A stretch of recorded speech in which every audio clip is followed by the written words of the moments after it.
Heyo, let's go. Yeah, coming at you. Out of the gates.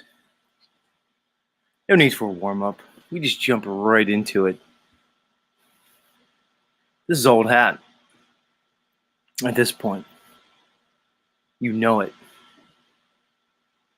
Come on, party people. Yeah. Hey now. Heyo. Who's with me? Who's with me? Everybody's doing great out there. You're here. No complaining. We don't complain here. If anybody's going to do the complaining, it's me. I'll complain for all of us, which is kind of nice. It's a form of catharsis, mainly for me. I get to come up here and just do this thing that we're doing. I get to present my voice. We all have a voice. I'm just here speaking. But we're here together, wherever you are. I like to picture people listening all around the world. And I picture, what are people up to? Right now, somebody's commuting to work. Right now, somebody's laying in bed. Right now, somebody's probably like on the toilet or in the bathroom naked. Looking at you, Bane Bear. Right now, Bane Bear's in the shower. Like, yeah, that's me. He showers right about this time. Listens to Z's. He's getting ready for work. It's amazing. I remember myself, long commutes driving. I used to drive over an hour to work in the morning. The ride home was even longer because there was more traffic. So I'd be commuting for like 2.5 hours or more each day total. And I would always listen to things. At that time, I had a brand new iPhone because my employer gave me a phone. So I had it, unlimited data, and I'd just be able to listen to whatever I wanted as I commuted. The good old days when YouTube actually had the information you were looking for, when they didn't just censor everything, use their algorithms to direct you where they wanted.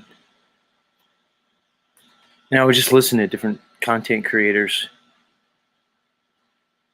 And now there's somebody listening to me, just like I was listening to somebody else.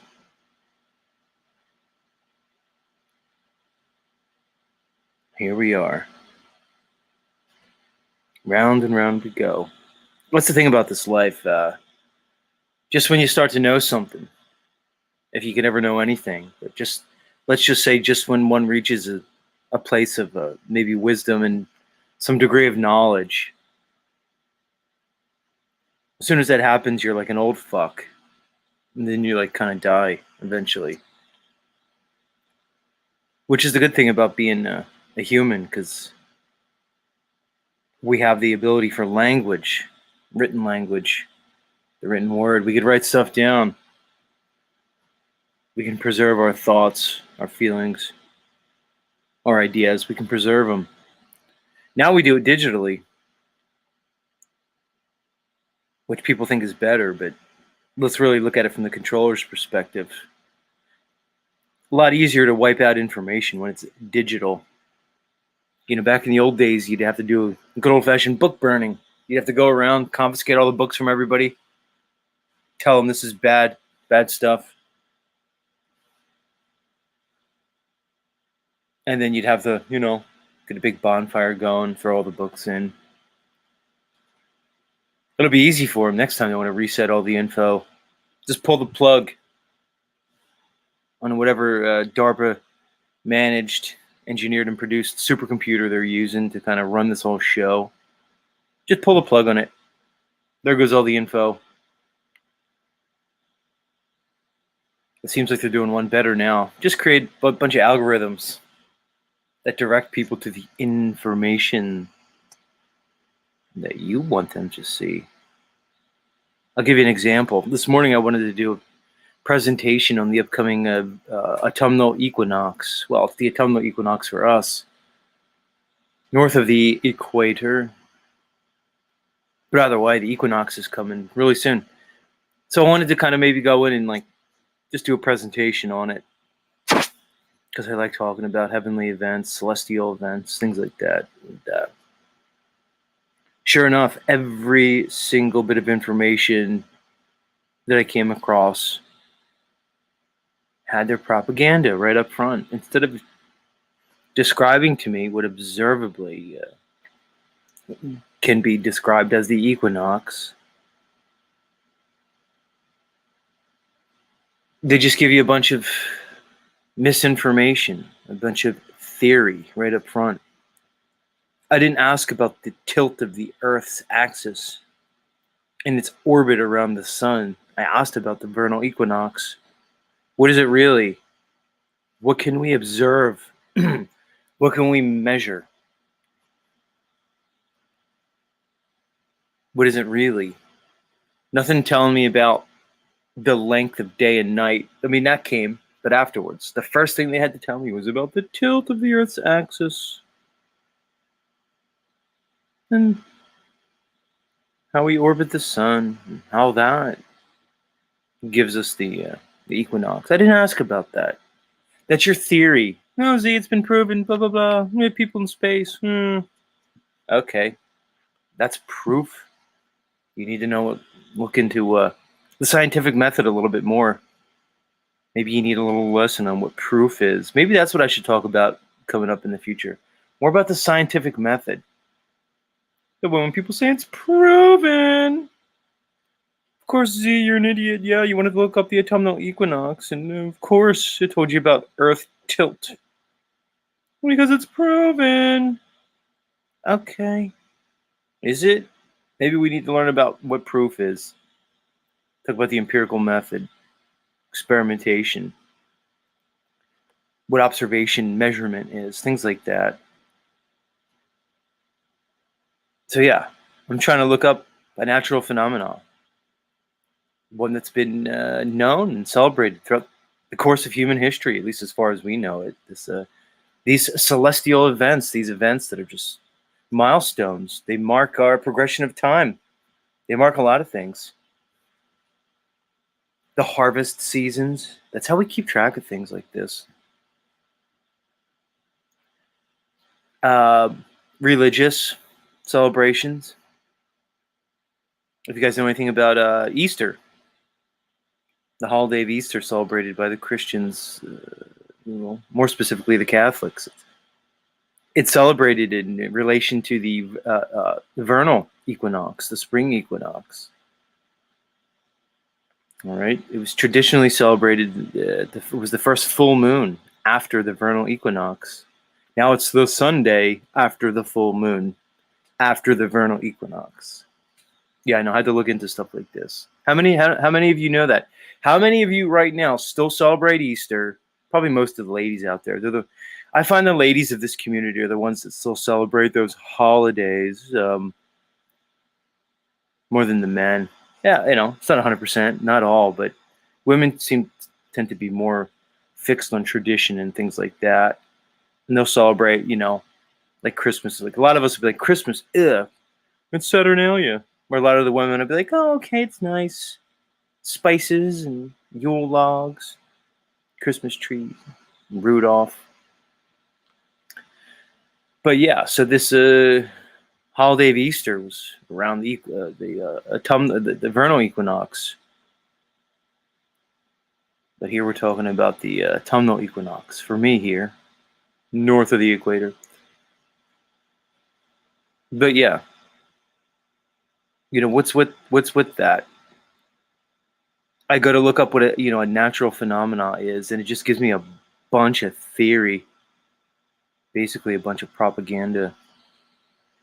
Who the fuck was asking about the tilt of the Earth and the orbital axis of the sun?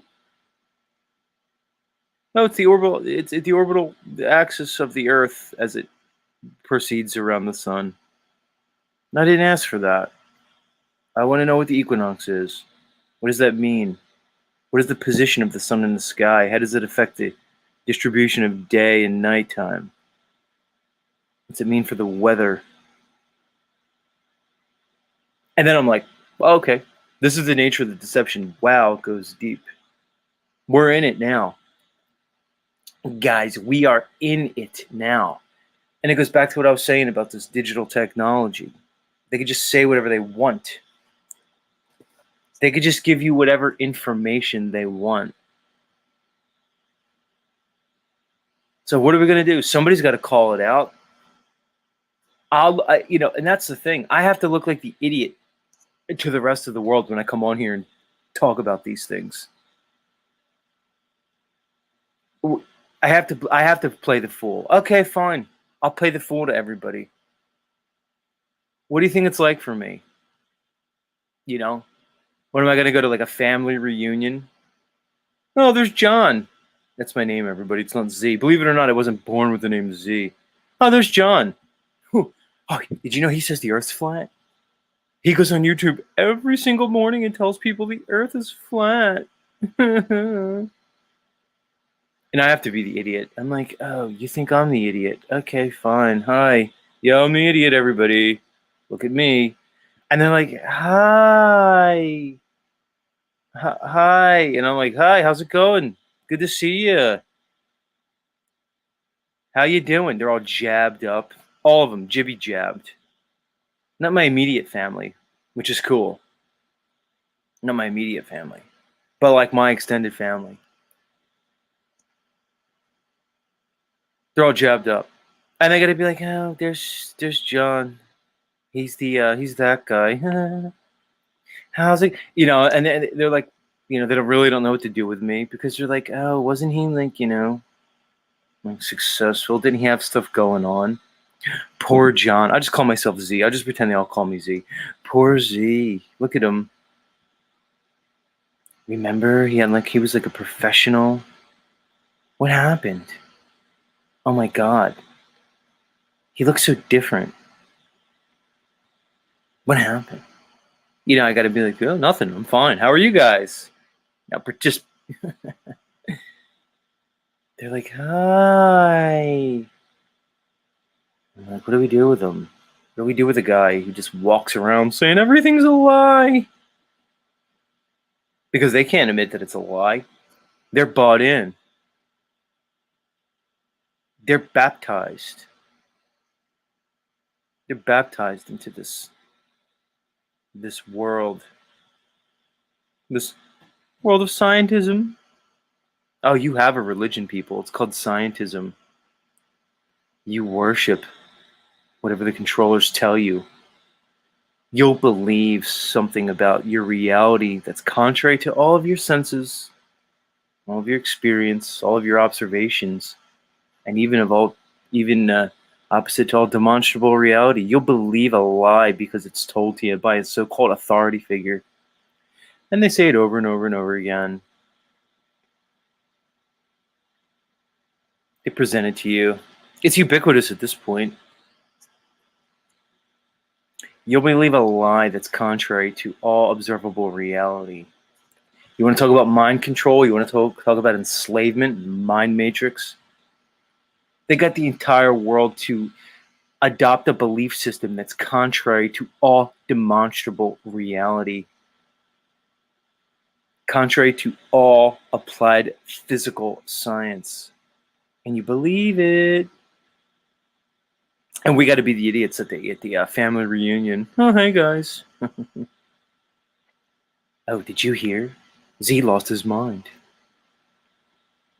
He goes online every morning, tells everybody the globe's a lie, tells everybody the germ theory's bullshit. Yeah. He's that guy. He's that guy. Mm.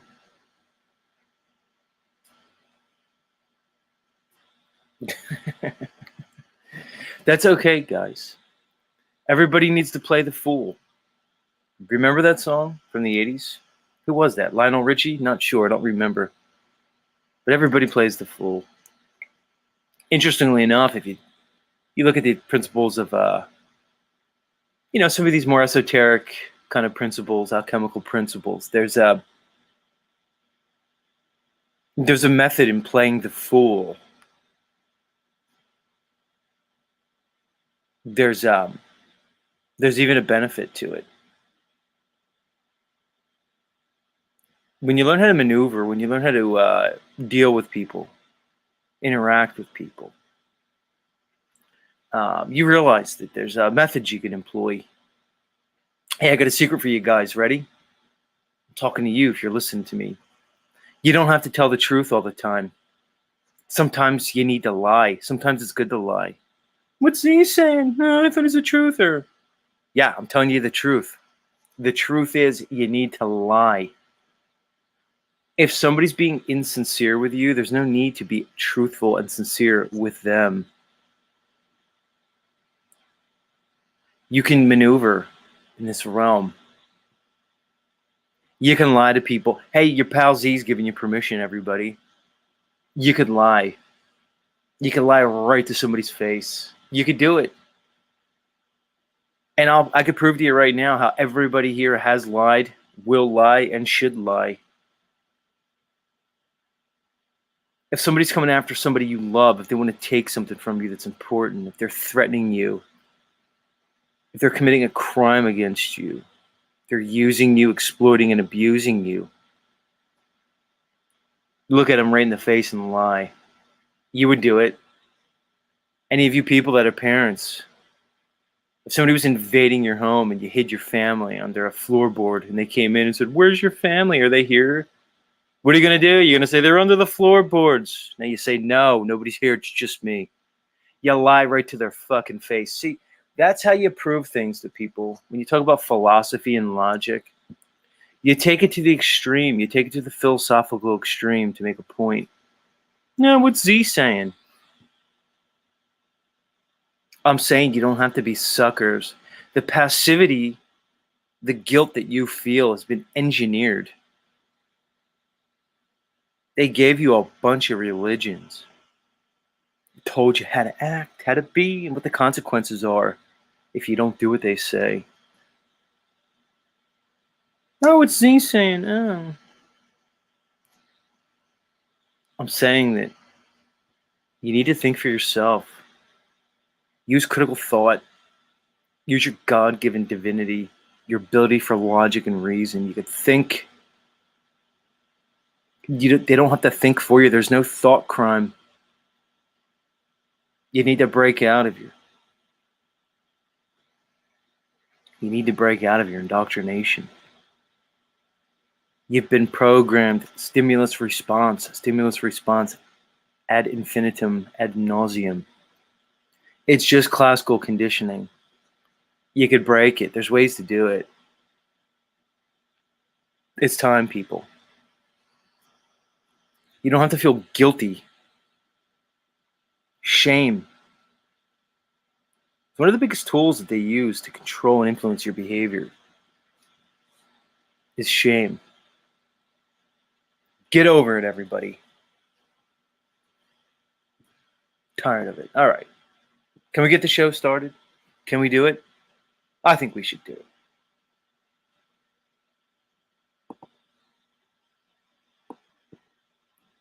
Otherwise, what are we doing? There's no show. It's Z's diary if there's no show. Like, how deep can I go with my diary? Like, nobody wants to hear like every little detail of my life. It's too much at that point. Like there has to be like some kind of boundary between my thoughts, the show, you guys. Plus, if you just heard my diary entries, they'd be boring. I'm not really that interesting of a person anymore. I'm kind of boring. Like my diary would kind of go something like this. Be like,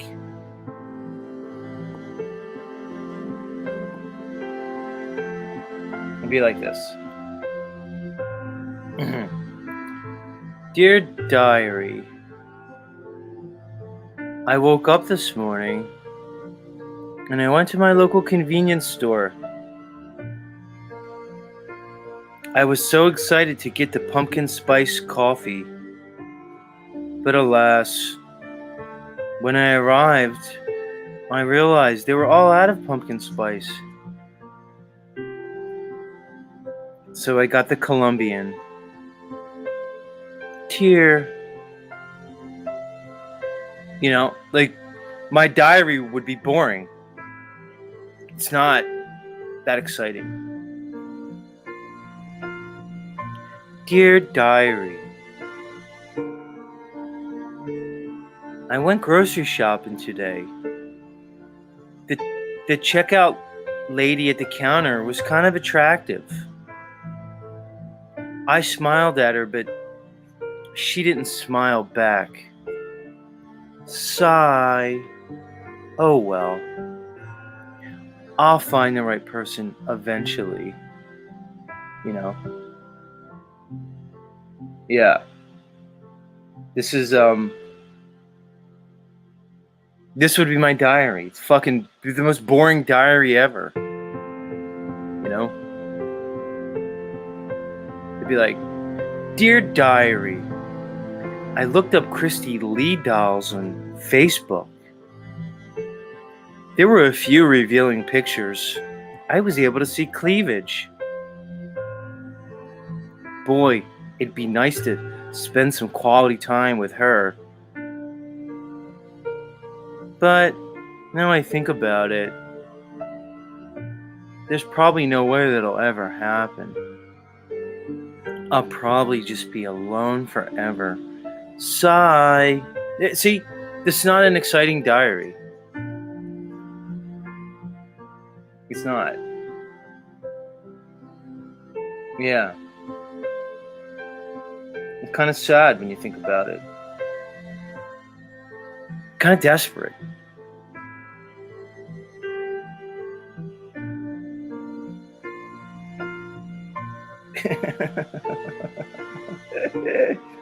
Sigh.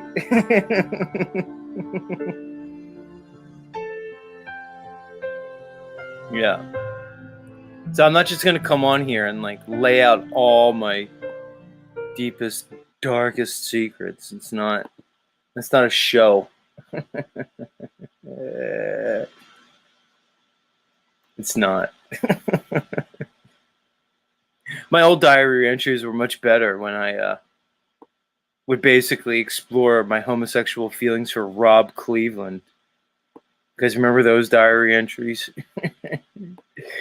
They were at least a little bit more spicy. Not anymore. Oh, God. Oh, all right. Maybe I can get the show started now. Get moving with it. What is today? September 12th. Oh, people yesterday were like, oh, see, yesterday was September 11th. Why didn't you talk about 9/11 more? I'm like, everybody talked about 9/11 yesterday. You didn't need to hear it from me. Like 80% of the thumbnails that came across my YouTube feed yesterday had 9/11 in the title. Okay. Well, if you wanted to hear all about 9/11, there's plenty of people talking about it. Go watch Brian Stavely. He does a fine job on 9/11. I'm not going to do a better 9/11 show than Brian. You want to learn about 9/11? Go to Stavely's channel, Dose of Reality. He lays it all down. I'm not going to do it better. You don't have to come to hear it from Z. You come to Z, you're going to hear Z stuff. Sometimes you're going to hear about pumpkin spice coffee and my repressed homosexual feelings for Rob Cleveland. You understand? This is what you're going to get here. You want to learn about some hard-hitting, truther stuff? There's plenty of places to go to. I could send you there. But people were in my chat yesterday being like, I've been here for 5 minutes. No one's mentioned 9/11. And in my head, I'm like, oh, you weren't here the beginning of the show when I talked about it.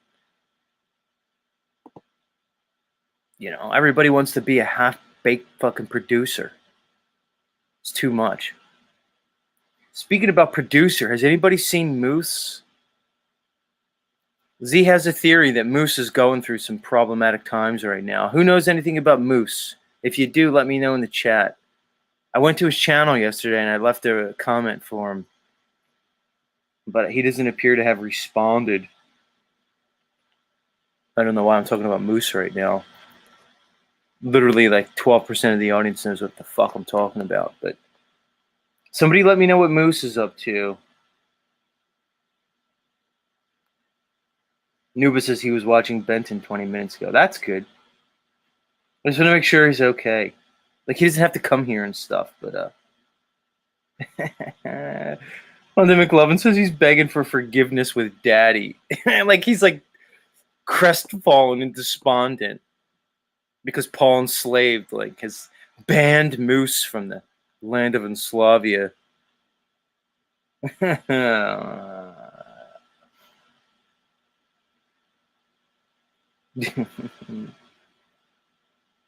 Fruit Kiss says, I get it now, Z.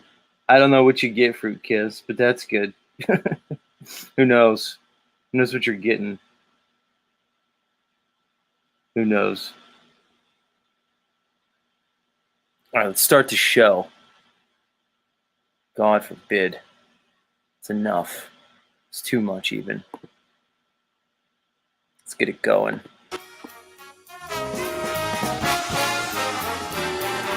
Yeah, look, bringing the energy here. Getting everybody up. Yeah, coming at ya. Let's get it going, everybody. Yeah, howdy. Come on now. Good morning, everybody. Grand Rising and Grand Approach. Welcome back to Z Show. That's right. You found your way to the bottom of the rabbit hole.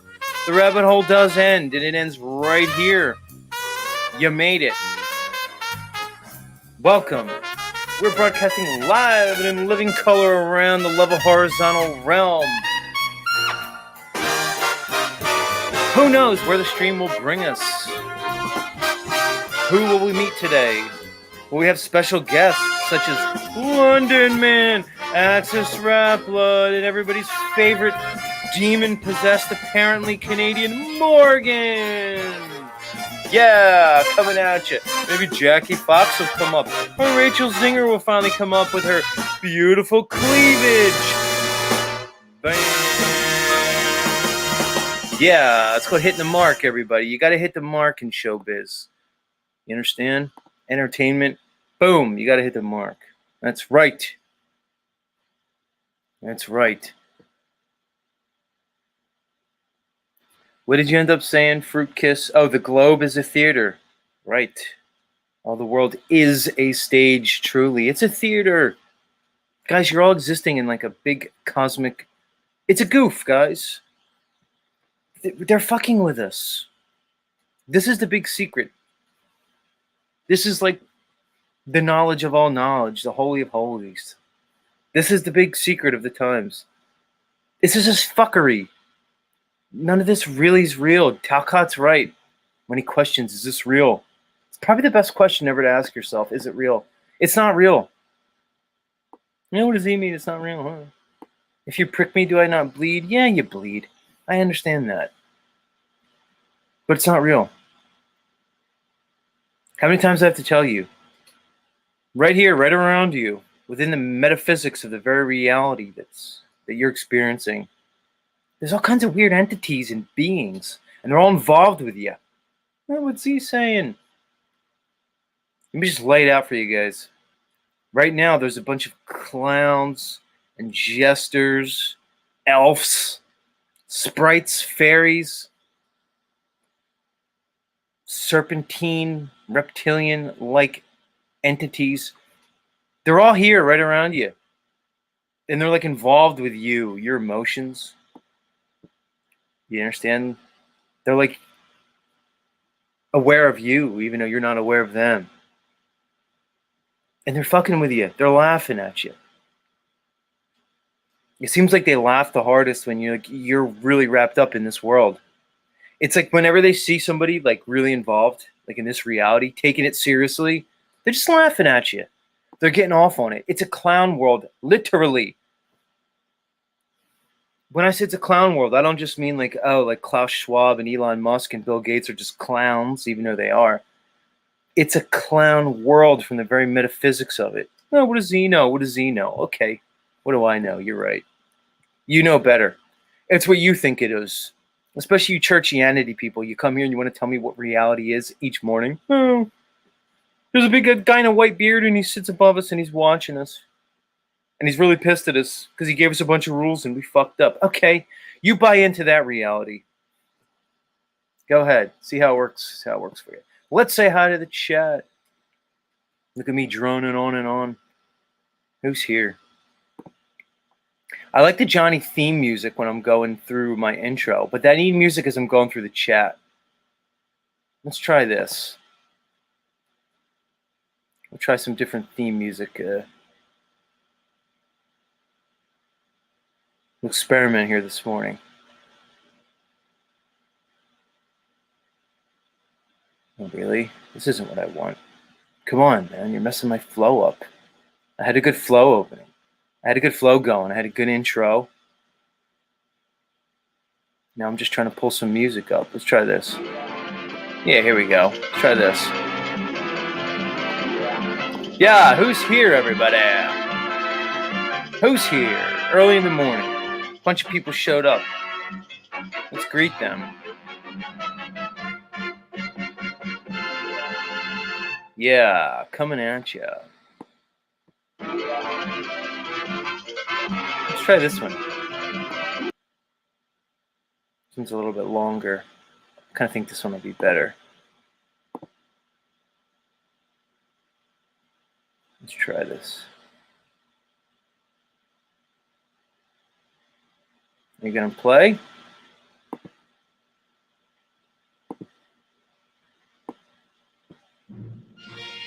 There we go. Who's here? Musical's a secret coming at us with a quote from the band Triumph. Wow. Steph Davis checking in is number 2. Good to see you, Steph. Capricorni in the house. Much love to you. Open your eyes, connect dots. Good to see you. Musical's a secret. Effed up world. He says, so fake. The globe is so fake. No doubt. Ruled by Saturn coming in. Steph Davis. Mars Life. That's our friend Mitch. Hey, Mars. Ryan Johnson coming in. Who we found out yesterday is not the director, Ryan Johnson. You had never heard of. He directed Star Wars, like the new Star Wars. Second one in the series. Quantum Epic coming in. Good to see you. Joe Moore, welcome. Three Fingers checking in. Good to see you, sir. Jackie Fox 333. Rachel Zinger. I already said hi to you. And Steph Davis. Glyph saying buongiorno. Buongiorno back, good sir. Big Drink Tea in the house. Somewhere in Time. Good to see you, Somewhere in Time. Lovely lady. We got to meet Somewhere in Time recently. Somewhat recently. She seems lovely. I have a lot of lovely listeners. My women listeners seem to be quite pleasant. I'm happy about that. Some of you guys, though, I'm not really too sure of. You know? Let's try the Ed Sullivan Show theme. I'm trying different theme songs out this morning. I love the Johnny Carson scene for my opening. Theme for my opening. So I have that down. We're going to stick with the Johnny Carson for the opening, but I'm looking for a theme for my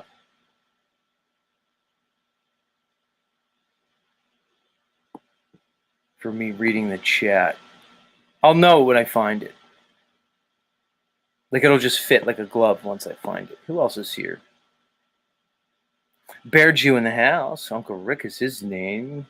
Coming at us. He said Season of Sacrifice. Yeah, you said it. I was talking about Easter, and Emmanuel said Ishtar. Yeah, you're on it. You're on it. Mr. Rapblood in the house. He said, I watched a stream that shows the moon is a mirror of the earth. Yeah, Rapblood. Seen that one. Quantum Epic coming at us. Nice to see you, Quantum Epic. Yeah. Nuba, how's it going, Nuba? Last time we left off with Nuba, he was moving. He was packing up his homestead and moving on with his life. We need a Nuba thing. Nuba, we need to see like what you're all about. Where's the Nuba channel? Gary Baxter in the house, a 6.6. I believe he's referring to the Earth's tilt and its supposed axis. Yeah, right. I think I said ruled by Saturn. Jim Peltzer in the house. Yeah, good to see you. Yep, Benton here. Much love, Benton. We ever said hi to Fruit Kiss. Joe R's here. Joe R was dropping some red pill knowledge in the comment section yesterday. Basically letting everybody know that this is a community of kind of like, kind of like simpish men. Joe feels like he needs to educate the truth community about certain things when it comes to the female-male dynamic. And I agree with you, Joe. I agree with you.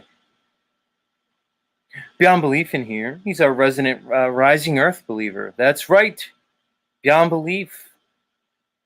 Beyond Belief will say that gravity is actually the effect of a consistently rising Earth. Much love, Beyond Belief. London Man in the house. Yeah, come on now. Freedom Grower up early, up there in the Rocky Mountain Range. I like the Rockies. I could probably live out there for a while. Gary Baxter says pumpkin spice shrinks genitalia. I'm going to need to see the evidence on that, Gary, before I adopt that. Either way, I don't think that's going to stop me from drinking it. Or is it just that people with small genitalia tend to drink pumpkin spice? Can you prove a causal relationship between the pumpkin spice and the genitalia, or is it correlational? I'm just saying, Gary Baxter. This is the way I think, guys. Because it could be possible that just people with small genitalia tend to drink the pumpkin spice. I don't know. What are you saying about pumpkin spice? Yeah. It's just good. Big Drink Tea in the house. Much love, much love. You guys chatting it up. Chatting it up.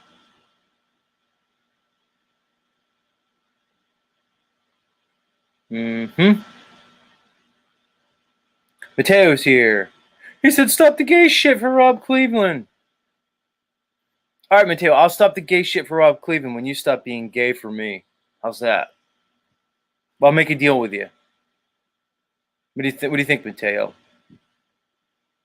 I like making deals with people. It's only fair. Who else is here? Jackie Fox coming at us. Yeah. Much love, all you party people. Much love.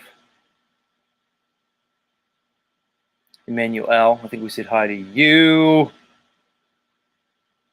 Pale Horse Rider said women love Halloween. Women do love Halloween. It gives them an excuse to be slutty. Not like they need much of an excuse to be slutty anymore.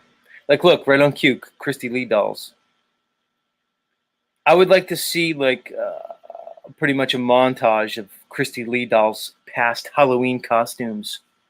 I'd imagine you'd see a number of commonalities throughout the years. One would be an excessive focus on her breasts and her curves. Women do love Halloween. And I love Halloween because of the women who love Halloween. It's an excuse to be really, really slutty. Not like they need an excuse anymore in these modern times. But like when I was young, I grew up in the 90s. Like my maturation into adulthood was in the 90s. The chicks were what? I was looking through my yearbook a couple years ago from college. It was the women wore baggy clothes, baggy sweatshirts. It wasn't like it is now. So if you wanted to see like, your sweetheart, your crush from school. If you wanted to see her in some kind of slutty attire, you just wait for Halloween. It's a perfect excuse, and they love it. But I could probably guess at least 5 of Christy Lee Doll's past Halloween costumes. Guarantee it. Naughty nurse, 100% naughty nurse. Catwoman at one point. At least some type of superhero that is in, some type of tight-fitting latex-like attire. Just saying. They do love Halloween, and I love Halloween for it. Plus the pumpkin spice. Just saying. Deep's dog in the house. Marina Veronskova.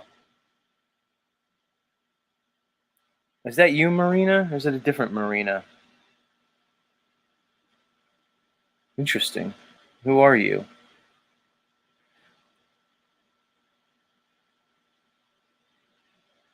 Camilla Gazella. Hey. We got new ladies showing up. You ladies are always welcome here in Z Show. We'll always find a place for you. Just saying. Come on in. Welcome. Gordon Zola, rocker chick in the house. Coming at you.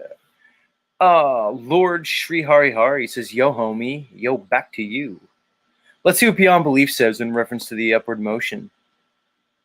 Beyond Belief says, I quote, the earth being in constant motion upwards relative to us isn't a belief. See, I knew you were going to say that. When I said the word belief, I on purpose said belief, knowing that you would counter that word. So thank you. It's a conclusion based on demonstrable reality and the experience effects of weight, directionality, and density layerings. Hey, gotta love you beyond the belief. You're bringing us to knowledge this morning.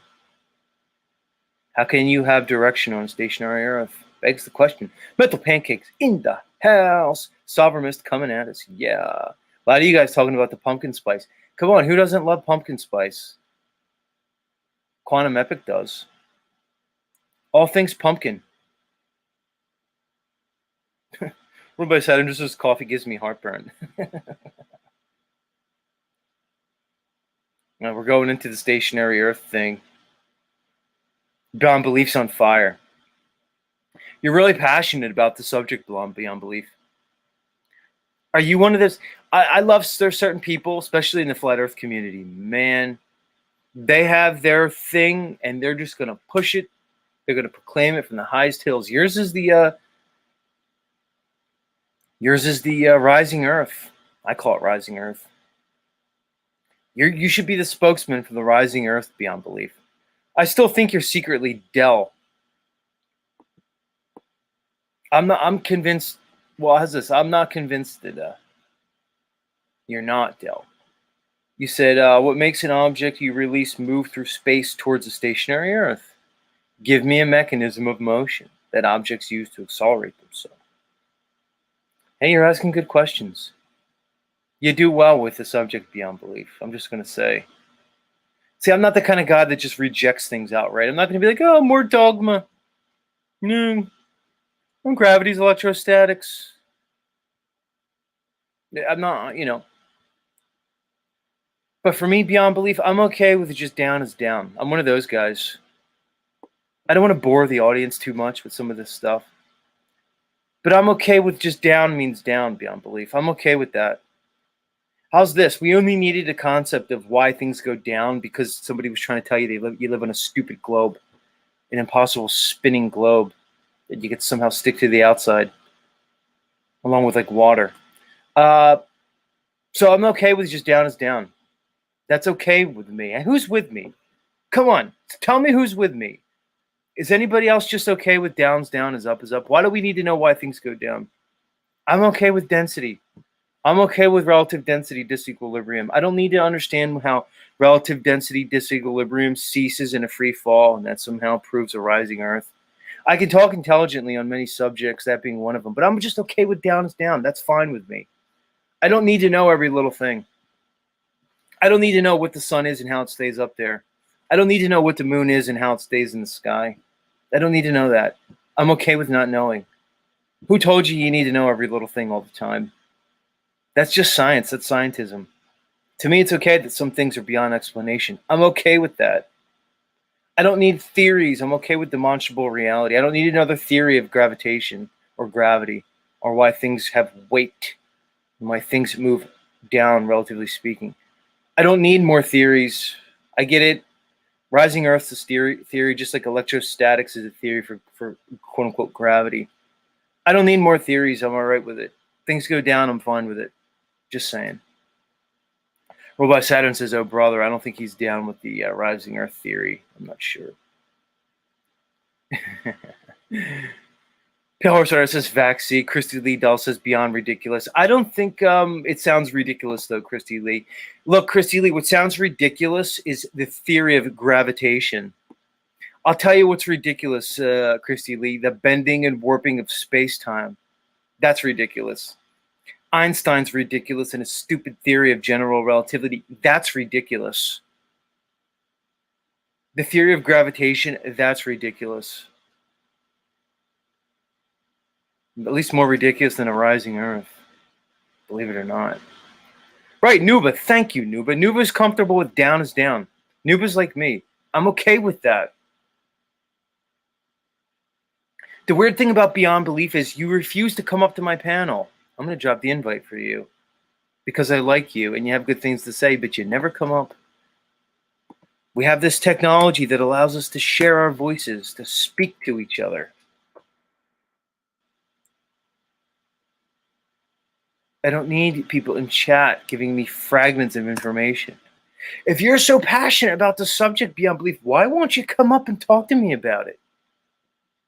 Is it because you have a goofy Australian accent? A lot of flat earthers are from the so-called Southern Hemisphere. I realize that now. Like guys like Nuba, our friend Dean Kendall, all kinds of guys. Wobbly Boost, who doesn't come around here anymore. Wobbly, are you just too drunk by this time at night in Australia? I know it's late night for you guys. Are you just too wasted to come on? It's like, oh, Esoteric Warrior. Where are you, Wobbly Boost? Again, like 7% of the audience know who I'm talking about. I'm too drunk to come on your fucking streams, Esoteric Warrior. I'm not a flat earther. Ugh, I just know it's level and horizontal. Don't call me a flat earther. Hey, guess what? If you know the globe's a lie and you know that water lies level and horizontal always, you're a flat earther. You just are, okay? Wear it proudly. I'm tired of you people. It's just like it's all about semantics constantly. Everybody's worried about semantics. Like the same thing with so-called gravity. It's about semantics. How about just down is down, and we'll stick with that. Things fall down. Why do things fall down? Because they're more dense than the medium around them. Why do things float up like a hot air balloon or a fucking helium-fueled balloon? Because it's less dense than the medium surrounding it. It's not hard. Density and buoyancy is okay with me. I'm fine with that. I don't need to know why things go down. They go down because it's down. How's that? Tired of it.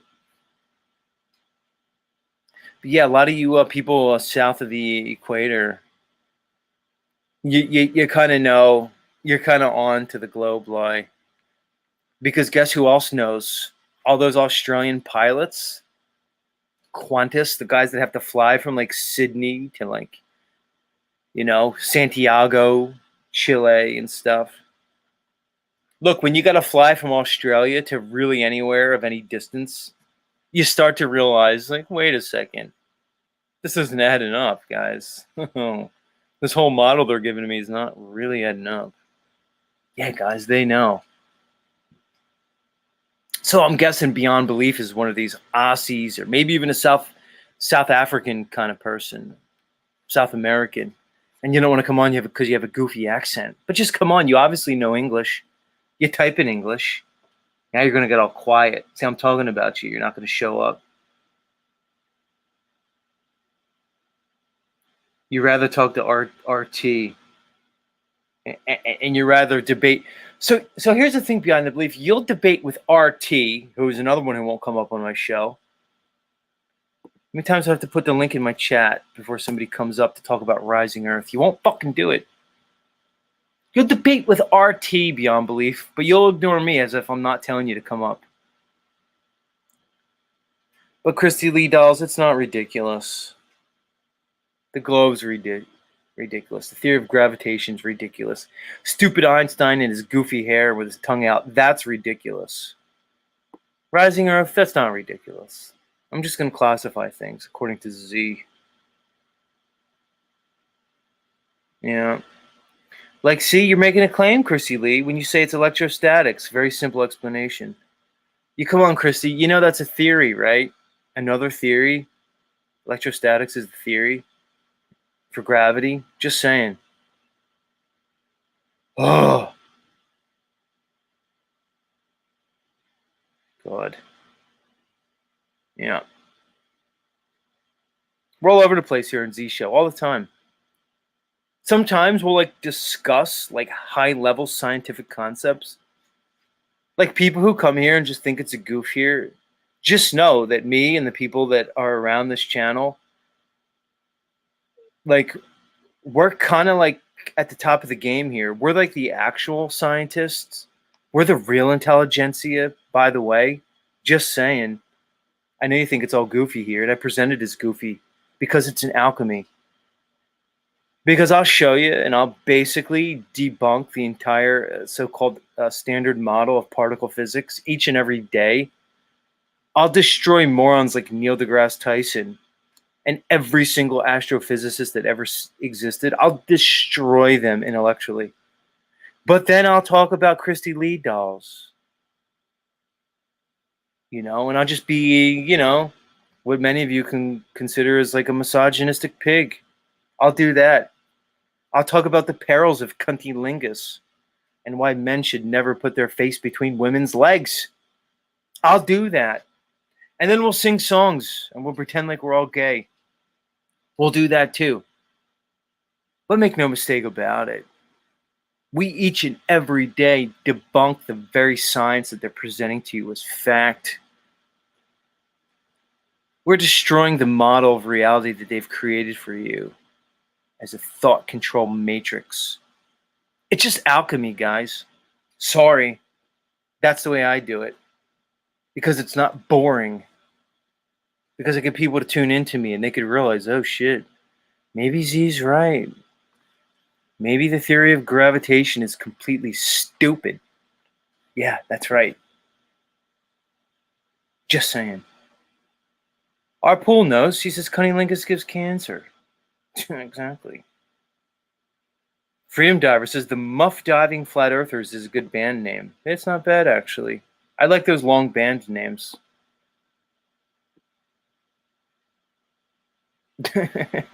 I like those long band names. I really do. I'm into it.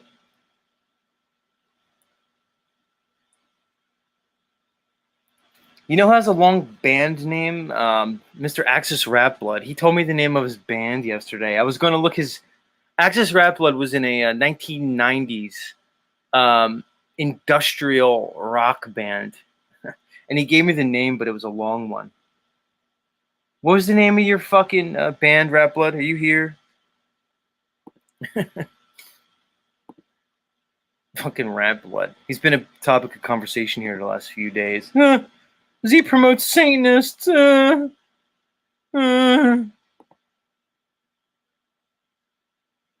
knew it. Z's Luciferian. Am I gonna have to play Rap Blood's music now? I guess I am. It's time for a musical interlude anyway. I might as well play Rap Blood.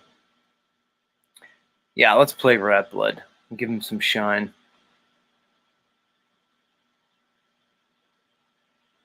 I like all kinds of music, all different genres of music. And I do like industrial. Like, I like Nine Inch Nails, Marilyn Manson. Oh, I know it. He's Luciferian. He's an occultist. Well, it's either that or I just, like the music because it, it makes me, like, feel something in a way. I enjoy it.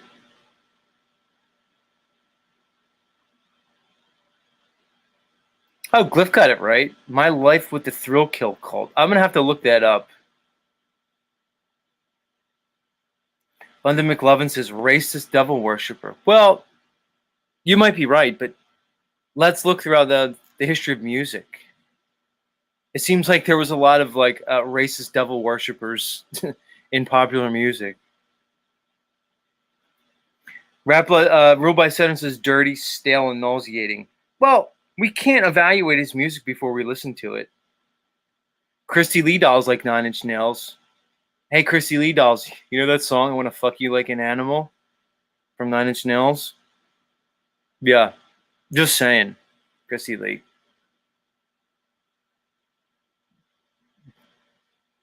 Yeah, just saying. Take that for what you will about me wanting to fuck you like an animal. Fruit Kiss is laughing.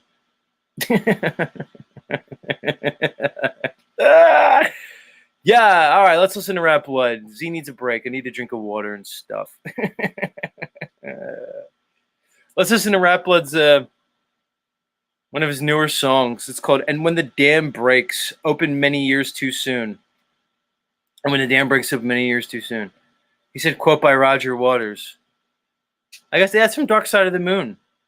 Looks like Rap Blood made a fucking whole song about it. All right, we're gonna listen to it, Rap Blood. Let's see how many people tune out. I think his music's good. I don't care. Just saying. All right, we'll be back shortly. See you soon, guys. Access Rap Blood, take it away, good sir.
Yeah, coming at ya.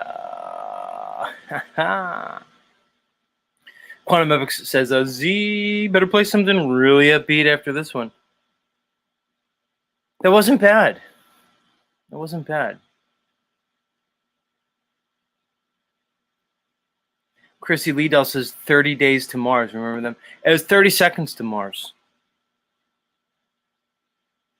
It's 30 seconds to Mars. Christy Lee. But hey, 30 days to Mars. I think, how long does it take to get to Mars? Yeah, she says 30 seconds or days. Hey, let me tell you something, Christy Lee. However long it takes to get to Mars, if I'm going, I want you with me. I'm going to be honest. Like, if Z had to choose like somebody to go to Mars with, it'd be you, Christy Lee. You'd be number one on my list. She says, oh, yeah. You'd be number one. I'd bring you. I wouldn't even have to think about it. If somebody was like, all right, Z, you've been chosen. You're going to Mars. You're the guy. Elon Musk chose you. He watches Z show. He loves it. He found you on YouTube.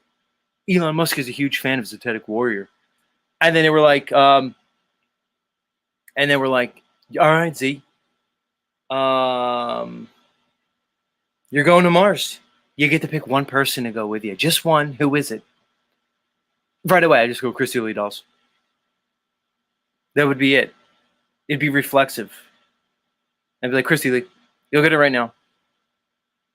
Just fly a helicopter, land it right on her front lawn, get her out here, tell her it's an urgent issue, national security, get her over here. And that's it. You get her over. And we go to Mars. Then that'd be it. It'd be nice.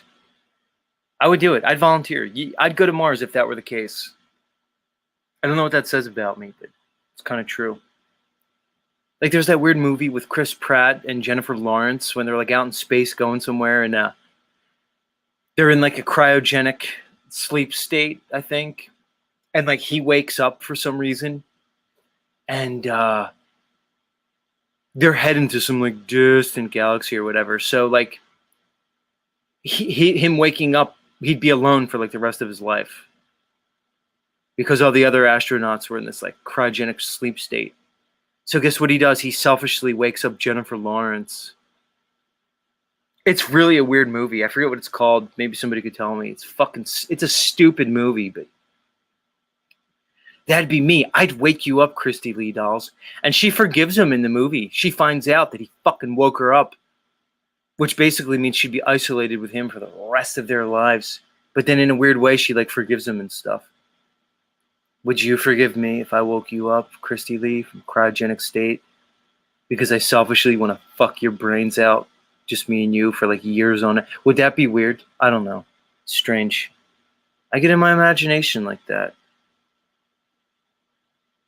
I get in my imagination. Yeah. Hey, you up? Oh, you awake? Oh, sorry. I didn't mean to wake you. And Christy would be like, what do you mean? I'm in cryogenic sleep state. I wasn't supposed to wake up for fucking years. They had me frozen. I was supposed to wake up like 200 years from now when we reach this exoplanet. And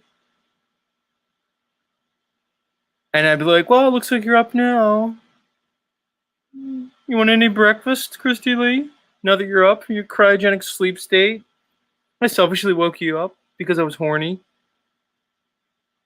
Like, I'd probably spend like a couple of months and years just like contemplating, do I wake her up? You know, I may even take a few liberties with her cryogenically frozen body. You know, I'm just saying. Like, I may like rub up on her and stuff, take a peek at her nips. But eventually I'd be like, oh shit, do I just wake her up? She might be really pissed if she finds out I did it on purpose, but I'd eventually wake you up, Christy. And then you'd be mine. You'd be trapped in a spaceship with Zetetic Warrior. Hollywood made it like a love story. In a lot of ways, you can say it would be like an insanely horrible thing to do to somebody, but I'd wake you up, Christy. I want it to be me and you traveling through the vastness of space, Christy Lee. And in the movie, they make like an ecosphere inside their like spaceship, like they plant things. Very strange movie. Probably a lot of symbolism behind it, I'm sure. Like no doubt in my mind. But yeah, we'd be heading to an exoplanet. Me and Christy. Right. Good morning, Christy Lee. How are you? She's like, oh, are we there at the exoplanet yet? It was supposed to take us like hundreds of years to get there. Good thing we're in in a cryogenic freeze state. And I'd be like, well, there's a bit of a complication. We're not even close. We're actually hundreds of years away. Now it's just me and you for the rest of our lives. What are we going to do? How are we going to fill the time? Oh, we'll fill the time, Christy. There's plenty of ways we can fill that time. Just saying. Let's get down to it. Speaking about exoplanets, let's do our hashtag science segment, where Z's going to read an article from The Guardian entitled "NASA says distant exoplanet could have rare water ocean and possible hint of life." You see how I did that transition there? You see that? Some of you caught that. That's how we do it in the biz. That's called a transition. I go into basically talking about sex with Christy Lee on a starship to a distant exoplanet, to reading you an article where NASA is going to tell you that they discovered a distant exoplanet that could basically support life. Hey, in our little fantasy, Christy, this could be the planet we're going to. Did they give it a name or just a number like they do with all these other supposed habitable exoplanets? I don't know. Let's get into it. Where's my music? Maybe somebody will realize how good that transition was. Right, it's the biz, Steve. That's how we do it in the biz. That's how we do it in the biz.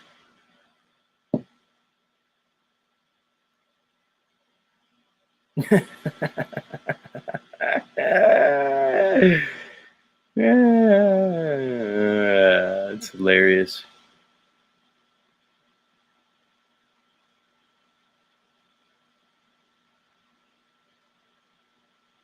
Somebody just said, bro, Sanchez just went live. Later, Z. I saw a bunch of people leave. Did Bro Sanchez really go live? Hey, Joe Moore, thanks. You don't have to be like, hey, Bro Sanchez is way better than you. We're out. Like, that's not nice. I don't see Bro Sanchez live. Is Bro Sanchez live? I'm subscribed to him. No, he's not. Goofy. And Lindemann says, Bro Sanchez sucks. Oh, are you saying like how Christy Lee Dolls like loves to hang? Christy Lee hangs out at that Bro Sanchez channel. I catch her there. She does it for the attention. We know it. I give her enough attention here, but everybody else just ignores her because they don't want to look like me, like, you know, thirsty, thirst trappy, misogynistic like. But she knows when Christy Lee heads over to that Bro Sanchez channel, she's going to get a lot of attention. She won't admit it. She'll be like, it's not like that, Z. I just like the information and the discourse. Yeah, it's that, or just, you know, you love the attention. Just saying. Anyway, where's my article? I led into the exoplanet article. You know, some people see that. And now I need to read the exoplanet article. All right, guys, it's time for hashtag science. Yeah, where Z reads you all the so-called science articles presented to the indoctrinated plebes. Christy Lee says she'd rather be here. Nice. Now you guys are going after Bro Sanchez. He's all right. Bro Sanchez is pretty good. I can't listen to it for long periods of time, you know. I'm not gonna like sit here and trash Bro Sanchez. There's no reason for me to do that, but there's nothing really wrong with him. His content's pretty good. Compare his content to most content. Anyway, let's get into it. Hashtag science time, everybody. Come on. Where's my article? This article's entitled NASA says distant exoplanet could have rare water ocean and possible hint of life. All right, let's get into it. Scientists at NASA have announced the existence of a possible rare water ocean on a giant exoplanet scores of light years away, and also a chemical hint of a sign of potential life. How did you do that, NASA? Oh, I guess you're going to tell us. Let's continue.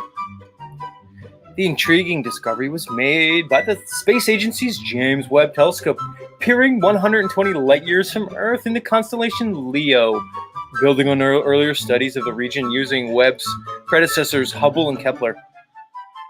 See, let's explain to you like why Webb's so much better than Hubble and Kepler. See, the Hubble telescope and the Kepler telescope, space scope, they tell you that they're just a mere 350 miles above Earth's surface. Ah, my music. Damn you, music. Damn you. Now I had it on loop and it's still... See, this is when it looks like Z fucked up his music, but he didn't. YouTube fucked up because even though I put it on loop, it doesn't listen to me. What does that say about technology? The reality is 10 years ago, YouTube wouldn't have fucked up with that, but now it does. By the way, technology is getting worse. The internet's getting worse. There was a time with the internet, you could just search something and it would give you the answer. It wouldn't give you a bunch of bullshit. Now you try to search something and it gives you 50 ads and recommended sites before it brings you to the real one. And now I can't even get my stupid YouTube music to repeat. Maybe it'll work now. All right, I digress. How dare you? What was I saying? Oh, about their space telescope. So they're going to tell you that the Hubble telescope and the Kepler telescope are both 350 miles above Earth's surface, in orbit around the Earth. That's even higher than the International Space Station, what they say is 250 miles above Earth's surface. But this apparent Webb telescope, well, that's like 1,000,000 miles from Earth. That's really far. That's not 350 miles. No. That's even more than the moon, which they say is like 250,000 miles. Guys, they're telling you that this fucking stupid fake James Webb telescope is 1,000,000 miles from Earth. In what they call the supposed Lagrange area. And you wonder, how could it just stay there 1,000,000 miles? Why doesn't it just go deeper out into space? What's preventing it? How's it just hanging out there? Well, they say, guess what, guys? It's in the perfect zone and perfect balance between the gravity of the Earth and the gravity of the sun. And that wonderful Goldilocks zone is about 1,000,000 miles from Earth. And guess what? Everybody just fucking believes it. It's completely absurd. It's the dumbest thing I've ever heard. But you believe it. And then you believe an article when this stupid James Webb telescope that's supposedly 1,000,000 miles from Earth is peering, guess what, 120 light years from Earth. Yeah, you guys know what a light year is? It's the distance that it takes supposedly light to travel in a year. So light travels for a year, and that's 1 light year. They're saying it's 120 light years away. Just for some, let's say, scaling, they say the sun is 8 light minutes away, okay? But this dumb, stupid, impossible telescope apparently is peering 120 light years from Earth into the constellation Leo. And they're going to tell you about something, some so-called planet that's out there. Let's continue. Researchers have named the exoplanet K218b, an unremarkable moniker for something with such potential significance. Right. It's so significant because that's the exoplanet that me and Christy Lee dolls are heading towards. I don't just want to go to Mars with you, Christy. I want to go to the exoplanet K218b. That's where I want to go. It's more time. Mars is no time. I don't need months and years. I want a lifetime with you, Christy. That's what I want. Are you up for it? Come on, Elon. Get me and Christy Lee dolls aboard the Starship to K218b, 120 fucking light years away. That's possible. We can go there. Of course it's important. Let's study it. NASA's doing it. Let's continue. Almost 9 times the mass of Earth. It is, NASA says, a Haitian exoplanet, one which has the potential to possess hydrogen-rich atmosphere and water ocean-covered surface. Yeah, because you can know that with something that's apparently 120 light years away. Let's continue. The space agency said that its observations of the chemical makeup of the planet's atmosphere suggest the possibility of an ocean world. The abundance of methane and carbon dioxide and shortage of ammonia support the hypothesis that there may be a water ocean underneath the hydrogen-rich atmosphere. In K218b, it said, I want a better name for the exoplanet I'm going to. If I'm going to trick Christy Lee dolls into a spaceship, I can't be like, we're going to K218b. You have to give it a flowery name that she's going to like. You need a way better name than that. It needs like a cosmic, beautiful name. I'm just saying, do better, NASA. I mean, you guys are smart enough to tell me that it has an abundance of methane and carbon dioxide. And that it supports the hypothesis that there may be a water ocean underneath its hydrogen-rich atmosphere.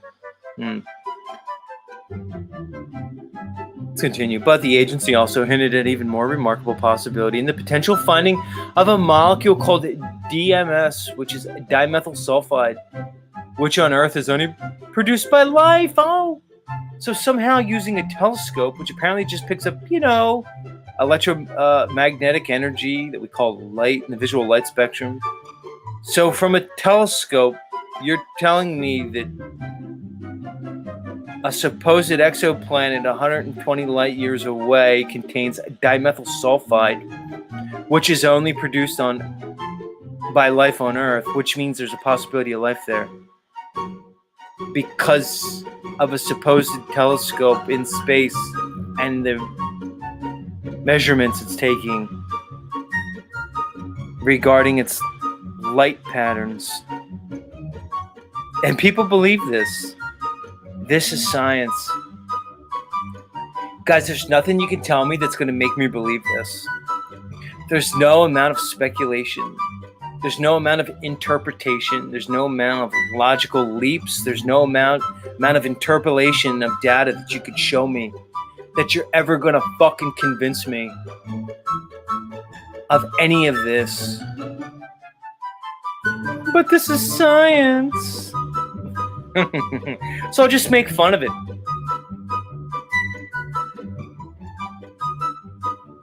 I'll just make fun of it. I'll just do it. Right, Emmanuel says that I want to populate this new planet with Christy Lee. That would be nice. Hey, NASA, I'll believe this if you could send me up and get me going on the spaceship. I'll believe it if... Hey, NASA, I'll even do the Joe Rogan thing. If you can get Christy Lee dolls over here, if you can pick her up, like I said, as a matter of national security in your helicopter and get her over here where I live so I could have my way with her, I'll promote your space bullshit just like Joe Rogan did. And I'll sell out for a lot less than he did. Like Joe Rogan sold out for like millions and millions of dollars and the number one podcast in the world. I'll sell out for much less than that. Just go swing down, pick up that Christy Lee, get her over here. You got me sold.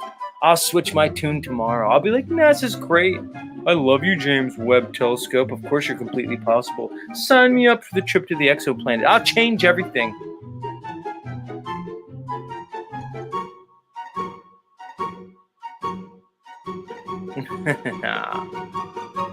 Let's continue.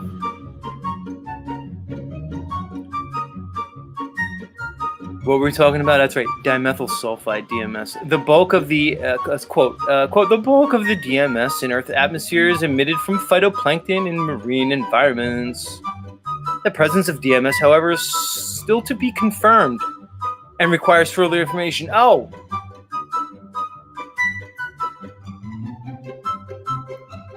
See, Christy Lee, now she wants to negotiate. She said, would you eat boxes, E? Christy Lee Doll's realizing that she has some leverage here. She's like, hey, wait a second. If you're going to fucking throw me on the starship and trap me with Zetetic Warrior, I have a few conditions, and one of them is, will he eat box? I don't know, Christy Lee. You know I have a hard line on it, but if I'm going to do the Chris Pratt thing where I wake you up in the middle of your cryogenic sleep hundreds of years prior to our arrival at this exoplanet, I might have to make an exception and eat box. You drive a hard bargain, Christy Lee Dolls, but I'm willing to entertain it. God forbid. Let me continue. Being distracted. This is high-level science. That's right. Like I said, Z comes on every morning and fucking debunks the whole scientific community each and every day. And as he does it, he behaves in a way that's probably misogynistic to 99.9% of the population. I don't care. I'm going to do it anyway. Fuck off. I'm going to do it my way. Someday you're going to recognize me. Academia. I'm looking at you, Neil deGrasse Tyson. Get on Z's show, Neil. It should be easy to debunk me, Neil deGrasse. I'm just an idiot with a stupid YouTube channel, right? You should be able to debunk me, no problem. I'll destroy you, Neil deGrasse Tyson, as I make people laugh talking about Christy Lee Dolls. Dummy. Give me a break. Where was I?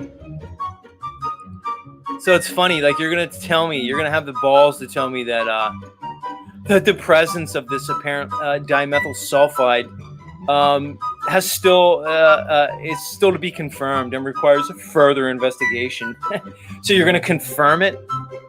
You're going to confirm that this DMS exists on this exoplanet 120 light years? How are you going to confirm it, dummy?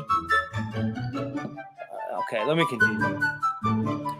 Quote, upcoming web observations should be able to confirm if DMS is indeed present in the atmosphere of K2-18b at significant levels. Oh, I can't wait for that one.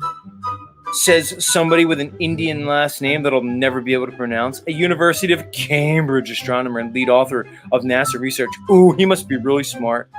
One, because he's Indian, dot not feather. And two, he's a University of Cambridge astronomer. That makes him real smart.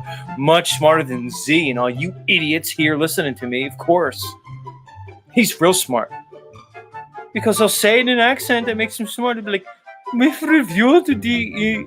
Yeah, that'll get right out here. This is where Z gets canceled. We have reviewed the data from the James Webb Telescope. And we have proven it has been confirmed. The presence of dimethyl sulfide in the atmosphere of exoplanet K2-18b 120 light years away. It has been confirmed. We are going to send a space expedition out to this exoplanet. We have chosen the Zetetic Warrior for the mission. Yes. Unbelievable. Let me continue. It would not be the first time NASA had found indications of water on other planets. No, we're finding water on planets all over the place now. Remember when they used to tell us that Earth was the only so-called planet that was inhabitable? Not anymore, guys. Thank you, science. Now we know that there's a bunch of Earth-like planets all around the universe. We just need to find the perfect one and then figure out how to get our asses there. But don't worry, Einstein told us about the bending and warping of space-time. And about the wormholes in Einstein-Rosen bridges where we could bend and warp the fabric of space-time and actually travel. But, guys like Z say, wait a second. That kind of sounds like a reification fallacy, where you're basically giving physical attributes to abstractions and concepts. Oh, what do you mean, Z? What do you mean, Z? Well, what I mean is, how do you travel in the bending and warping of space-time when space and time are abstractions? You get it?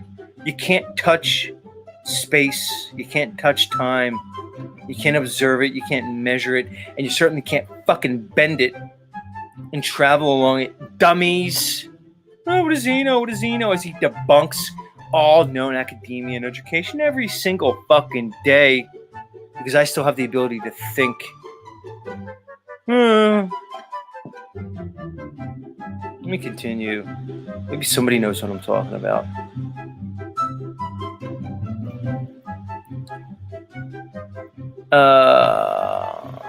It would not be the first time NASA has found indications of water on other planets. Water vapor was previously discovered on a smaller exoplanet, HATP 11b. Guys, you need better names for your exoplanets. You just do. Roughly the size of Neptune in the constellation Cygnus, also 120 light years away. Oh, geez. Another one? Can you find water on anything a little bit closer, guys? But scientists are excited by the revelation, even though they caution it does not necessarily mean the planets could support life. Oh, really? Quote, our findings underscore the importance of considering diverse, habitable environments in the search for life elsewhere. Right, it doesn't have to be like life as we know it. It could be like other types of life. Let's continue. Quote, traditionally the search for life on exoplanets has focused primarily on smaller rocky planets, but larger Hycinian worlds are significantly more conducive to atmospheric observations. Great. Orbiting the cool dwarf star K2-18, the exoplanet, 2.6 times the radius of Earth, right? Interesting. Lies in what NASA calls the habitable zone, a region around the star where planets with liquid water may be present. I like Goldilocks zone better. It's a nicer name than habitable zone. Can we just stick with Goldilocks zone? Anyway. Its interior likely contains a large mantle of high-pressure ice, similar to Neptune, right? Because we know Neptune has ice, of course. NASA says, but likely has a thinner, hydrogen-rich atmosphere and an ocean surface. Hycinian worlds are predicted to have oceans of water, but on K2-18b, it's also possible the ocean is too hot to be habitable. Thanks, NASA. It's good info. The planet's existence was first discovered by NASA's K2 mission in 2015. But Webb's improved technology over the earlier telescopes allowed for more detailed analysis. And revelation, it could be an ocean world. Scientists were able to study a tiny fraction of the star's light as it passed through the exoplanet's atmosphere. Oh, that's nice. Quote, the result was only possible because of the extended wavelength range of the unprecedented sensitivity of Webb, which enabled robust detection of spectral features with just 2 transits. Guys, they're telling you they know this stuff because of wavelengths and spectral features. Who's buying this? Quote, for comparison, 1 transit observation with Webb provided comparable precision to 8 observations with Hubble. Yeah, Webb's way better than that stupid Hubble. Conducted over a few years in a relatively narrow wavelength range, NASA celebrated the first anniversary of operation of Webb's Space Telescope in July by releasing an unprecedented close-up image of the nearest star-forming region of Earth. In a little more than a year, it has allowed humans to look closer towards the origins of the universe than ever before and produce high-resolution pictures of far-distant worlds and mysterious structures that surround them. They include the rare and fleeting phase of the star of the cusp of death. Early galaxies formed 350 million years after the Big Bang. Wow, it's a long time. And evidence of universe breaker galaxies far larger than scientists thought possible, with potential to upend current theories of cosmology. Yeah, guys, if you believe any of that, I don't know what to tell you. You got a bridge to sell you in Brooklyn. And let me tell you, guys, if you think that they don't have the audacity to keep going with this, they do. They're not going to stop. They're just going to keep doubling and tripling down on their clown show. It's goofy. It's just all lies. None of it's real. Oh, see, but why would they lie? Why would they lie? It doesn't matter why would they lie. You don't need to know why they lie. They just do. They're lying to you. Deal with it and proceed accordingly.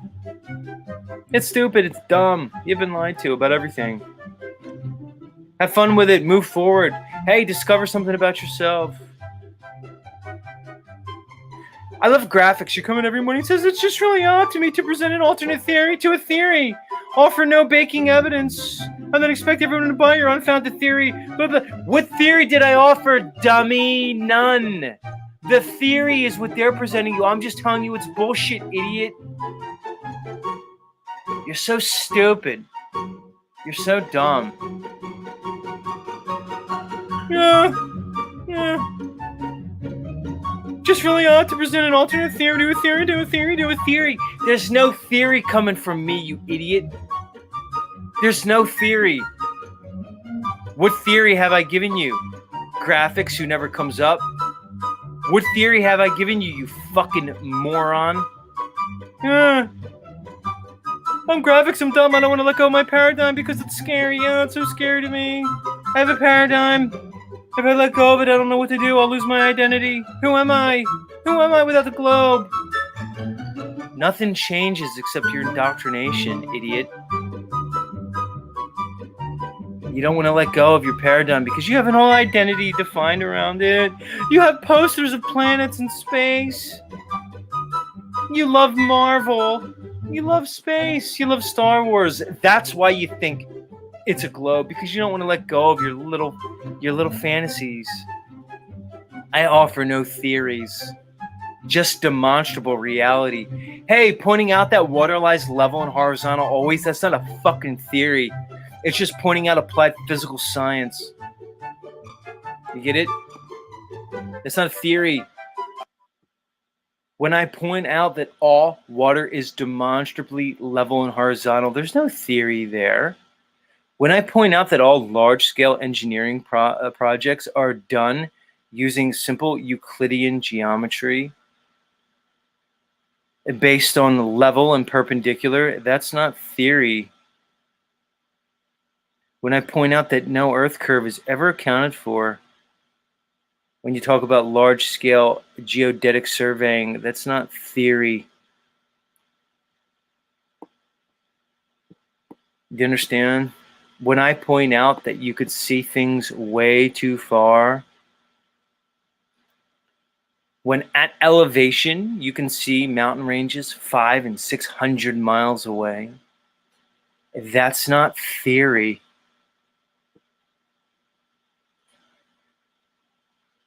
When I point out the impossibility of water sticking to a spinning ball, it's going 1,000 miles an hour at the equator, that's not theory. When I point out that the second law of thermodynamics debunks the possibility of a pressurized atmosphere existing next to a near perfect vacuum of space, that's not theory. When I point out that the Nile River can't exist on a globe, that's not theory. When I point out that the theory of gravitation is impossible because it has no proof, that's not theory. When I point out that airplanes fly level and horizontal over a level and horizontal surface always, and the gyroscopes on the plane prove it, that's not theory. You get it? When I point out that the theory of gravitation tells me that the gravity is constant across the spherical globe, and that it overcomes the inertia, or I should say, that it overcomes the centrifugal force and centripetal force of the spinning globe. And then I point out that that's impossible because the centrifugal and centripetal forces along a globe vary depending on where you are. That they're the most on the equator and zero at the supposed poles, which debunks gravitation right there. Because if you're telling me the force of if you're telling me that gravity balances out the centrifugal forces of the spinning globe, but gravity is constant and the centrifugal forces change along the globe from full to zero, then how's that possible? That's not theory, it's just demonstrable physics. I present no theories. I'm debunking their bullshit theories. I'm showing them to be false. I'm doing it every single morning, and I'm doing it in a masterful way that only some people understand yet. I'm presenting no theories, and I'm under no obligation to provide any theories because I'm falsifying theirs. There's no obligation to provide another one. It's illogical. Just because you lack the intellect to understand that is not my problem, I'm going to keep doing it. I'm dicing these motherfuckers up each and every day. Don't talk to me about theories. I'm tired of theories. There's enough theories in this world. Let's talk about reality.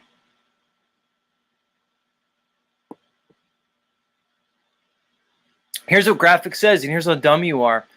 Prove literally anything you've just mentioned. Don't use words. Present some evidence.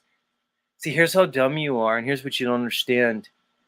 I'm not proving anything. I'm not trying to prove anything. You get it?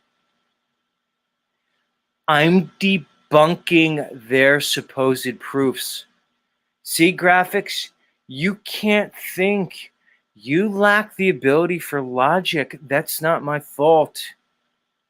Nothing I just said requires proof.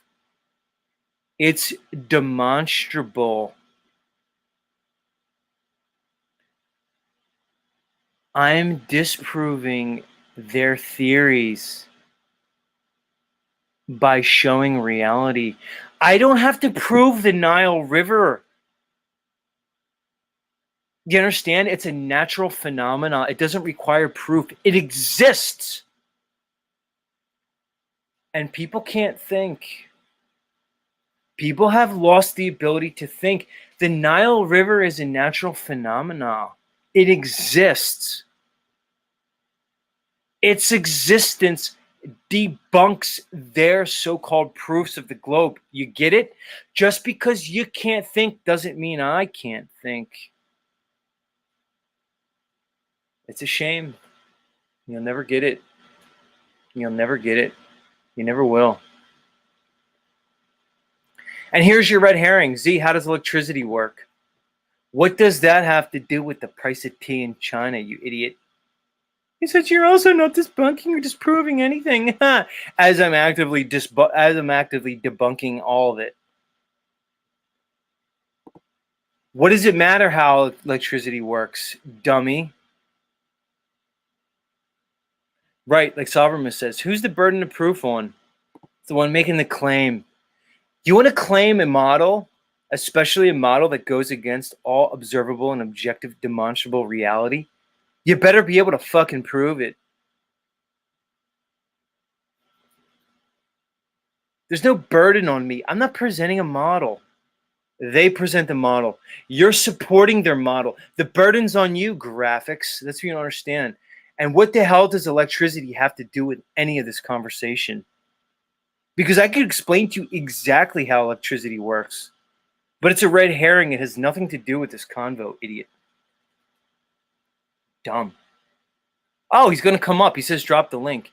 You've never come up to my show. Let's see if you have the balls to come up. Links in the chat for graphics and anybody else who wants to come up.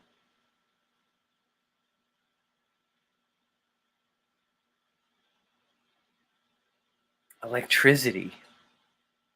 So this is where the dummy, like you're probably like an electrician or something. So you have probably an advanced knowledge of electricity. So you're going to want to come up and red herring me into an electricity conversation. As if that matters. And the reality is we can talk electricity. I'll destroy you there too. He says electricity is important because it's science, dumbass. Another idiot who's just going to personify science. Who's going to make a claim and make an argument and say, yeah, because computers exist. Please don't give me the article that says because computers exist and advanced technology, that means we've gone to the moon. That means space exists as presented, and you live on a dumb globe. Please don't make that article. Please. And it's time for a musical interlude as we wait for people to come on in. Come on up, everybody. Fill the backstage in. Come talk to your friend Z. You don't have to be shy. We do an open panel for a reason, so idiots like graphics can come up and show how dumb he is. Let's play some music. You guys want to play upbeat music? I played Rap Blood and like 20% of my audience ran away. Rap Blood, I like your music, dude. Call me what you want. Call me creepy. I don't care. I like that industrial kind of music. I'm into it. We'll play something else.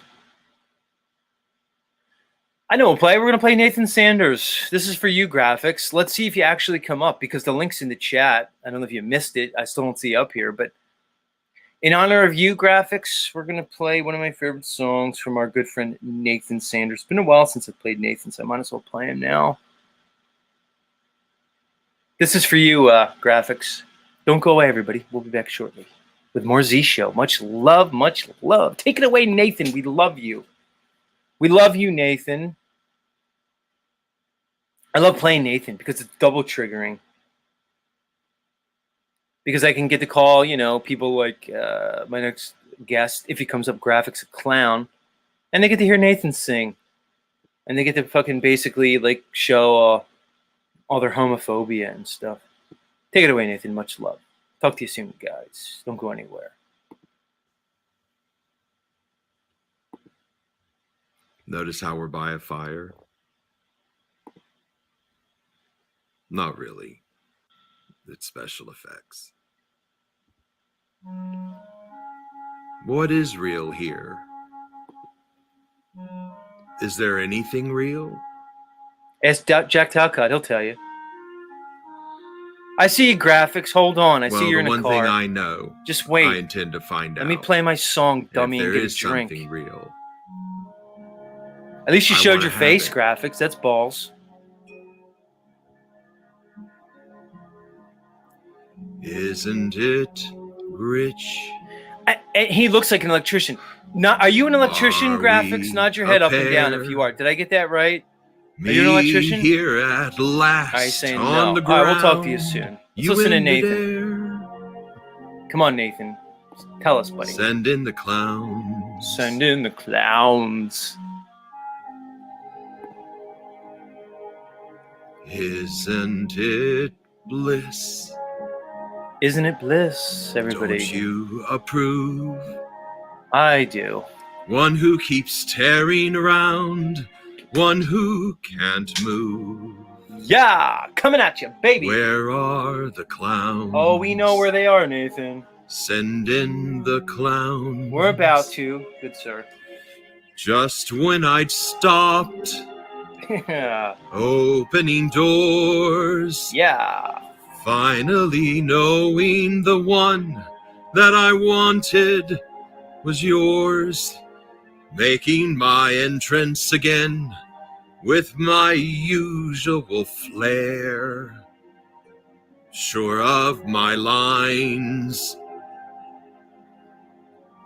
No one is there.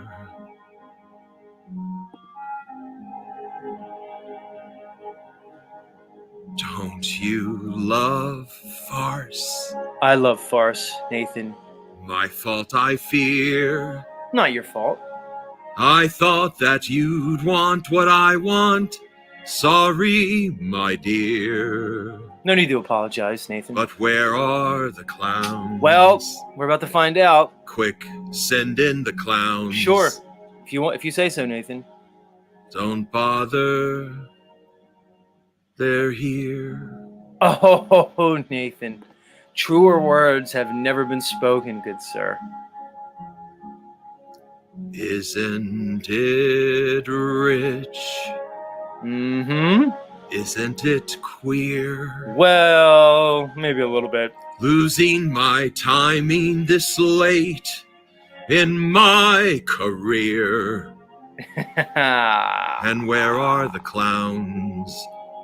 Yep. There ought to be clowns.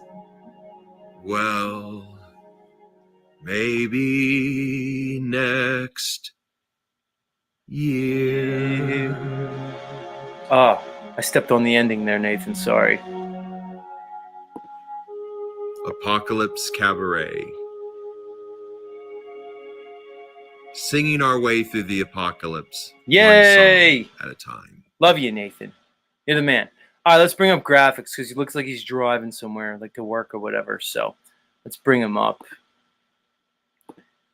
without any other hesitation. Oh, let's get the fuck up here. It was fantastic. Ruled by Saturn. Not everybody loves Nathan. I love you, Nathan. All right, graphics. Welcome to the shit. Notice how we're by a fire. Wait, why is Nathan talking again? Nathan, we already heard the song. It's enough. It's enough of you. All right, graphics. Welcome to the show. Why do you love your globe so much? Why do you love your globe? Hello? Can you hear me? Howdy. Yeah, you sound pretty good.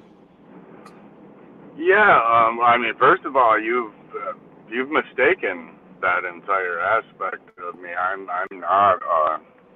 not firmly adhered to the entire globe principle. As a matter of fact, that's one of the reasons why I'm here, is to make. You're roboting. Good sir. Acceptable. Hold on. We missed you over the last 10 seconds. You roboted out. Repeat what you said. Okay. So I'm not firmly adhered to the entire principle that we live on a globe. I think you present a lot of very credible and just things that are definitely needed to be considered when accepting something like that as fact. It's one of the reasons why I'm here, is to try to develop something, some sort of more firm understanding of what really is happening around us. Just one, for instance, just good for you. Hold on. Don't monologue. We're gonna do a dialogue here. It's gonna be back and forth. All right. First of all, you got a nice beard. Kudos to your beard. That beard takes work. Thanks. What do you do to it? Do you use any product in your beard? I don't. I just use cocoa butter. That's about it. But you got a much bigger beard than I do. I don't use any product. People have recommended it, but I can't stand the oil and stuff in my beard or on my face. So. I get it. Like, I used only the smallest amount of cocoa butter.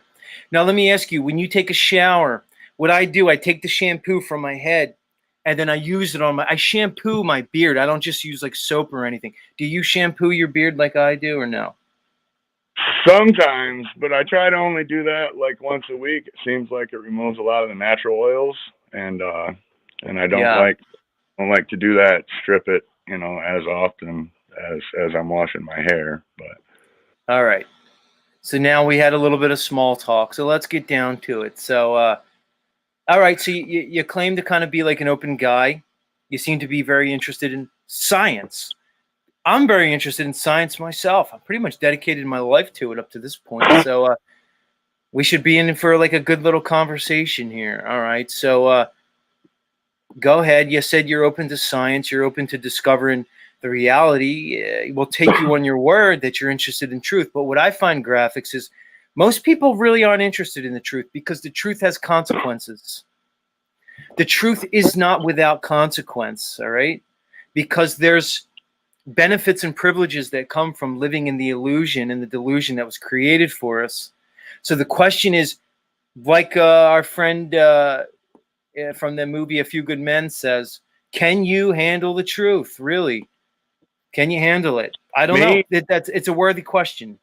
Honestly, me personally, I don't know. And that has probably been my main hiccup with this whole thing. I've always considered myself to be fairly intelligent. And it is hard for a person like that to accept that they may have been wrong about something their entire lives, or even just sold something that was really kind of absurd from the jump, but just through group think and the entire system were brought to believe it.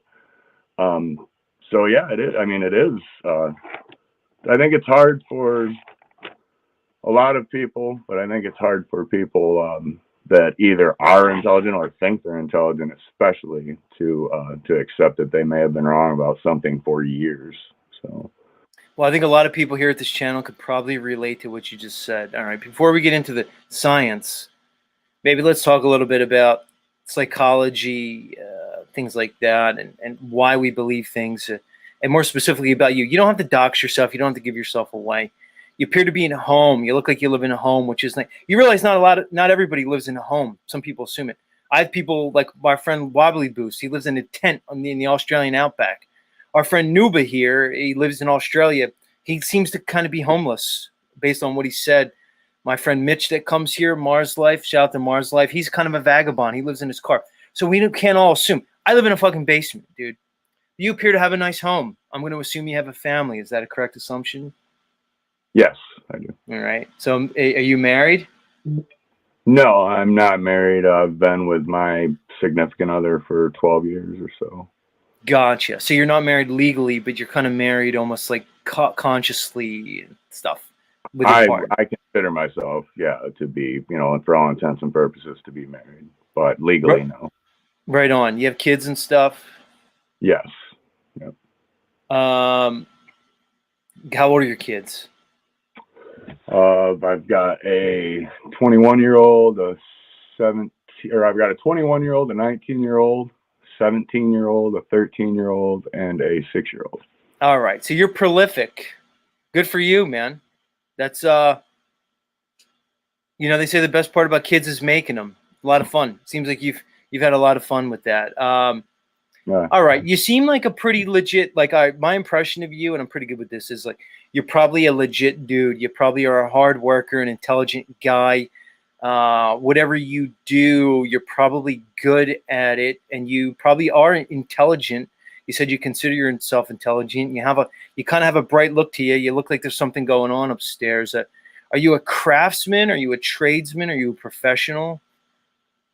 I got a degree from a state university in computer science when I was 22, a bachelor's, and I worked. We built out the first wireless distributed network in Arkansas. Then after that, I worked as a network administrator for a few years. I then shifted to writing code. I wrote software for several years. About the past 4 years, I write firmware, which is basically the software that makes the hardware work. So, geez. So with a beard like that, you're a computer guy. Interesting. You look more of like an outside type of guy. I pictured you more of like maybe like a structural engineer type of thing. I pictured you on work sites and stuff. But okay, you're a computer guy, so you know about code and stuff. All right, so let's get into it. So you have enough education. Kind of like me, dude. There's a point of education where we're dangerous because I'm just speaking generalities, not about you, but we're educated in their system. We think we know things. We accept certain things as fact without understanding that they're very likely a belief. And it puts us in a tough situation because one can consider themselves intelligent. But as you mentioned previously, to admit that we may have been wrong about a previously held understanding is difficult. All right, so let's get into it, man. Where do you want to start with this whole thing? I don't want to just take it where I want to go with it. I don't want to assume things about your thought process. I want to maybe have a natural discourse and see where it goes. I mean, the reason that I brought up electricity wasn't a red herring. It's just because it's the only topic that I feel like, I've spent my life on, I'm educated on. I feel like I have enough authority to discuss it with firm thought. I don't like to get outside of my realm of what I actually understand. Electricity is something that I can look at inside of a circuit. I can use math to prove to you how it's going to behave. And that's just something to me that's a fundamental law of science. It's also something that was theory. It's a phenomenon. Well, it's a phenomenon. It's observable. We could observe electricity in action. We could observe its function. You can even observe it visually sometimes when it makes a spark, which is kind of its plasmatic form. But I hear what you're saying. So, okay, but my question would be, how does that relate to the topic of the globe, the heliocentric model, and et cetera? Because many of us have specialties. I studied many things. I studied biomedicine for a very long time. You may not know, I had a career in audiology. I have a doctorate in the field of audiology. I have an advanced level understanding of acoustics, sound, mechanical energy. If you want to talk about electricity, I, for many years, was practicing reading the neurochemical electrical energy that comes from the human body using amplitrodes. Okay, so I have an advanced understanding of electricity too, even on a biomechanical levels. But what does that really have to do with the conversation? It would be comfortable for us to both talk about our expertise, So we can sit here and talk about electricity all day long, but I don't understand what that has to do with the globe and the heliocentric model. Well, it doesn't directly, but like I said, it's science, and it's something that 150 years ago was just theory. So it's science that has gone along a path to advance to where we wouldn't even be having this conversation right now if you weren't holding a device in your hand or had a laptop. So you seem to be presenting the same argument that I said when you were coming up, that I conjectured that you would present, is that because a computer exists and because computer is advanced technology, we can categorize that as science. So you've personified science away from a method of discovery and you've placed it into an institution. And then you're telling me that because science is able to create computers using principles around electricity and other types of mechanics, that because science is going to tell us we live on a globe, that we should believe it. Now, I could point out the underlying fallacy behind it. Go ahead. No, I'm really not associating it with anything to do with the globe on any level. I'm just saying that it's and it's science. So I'm not just generalizing it. It's science, a field of science. It's a genre or a flavor of science, if you will. Mm-hmm. I'm just saying it's something that started at a point when we didn't understand it, where it killed you. The earliest form of a capacitor may have very well been the Ark of the Covenant. So it started at a point that we didn't understand, and then we brought it to a point where we do understand it at least enough to make it function and use it for our advantage. I'm not saying this applies to the globe on any level, and I'm not here to even really challenge the globe thing. I'm really just looking to get something in my head that will make me grasp it. That's really what I'm trying to do here. Okay. I like this conversation. So let's talk about science. I love science, particularly applied physical science, because it's demonstrable. We can measure things. So can we agree that science is based on certain principles, and amongst them is the scientific method, where we are able to observe things, measure things, and through the process of experimentation, we can prove things? Isn't that what science is in its most foundational form? Sure. Yeah, I would say so.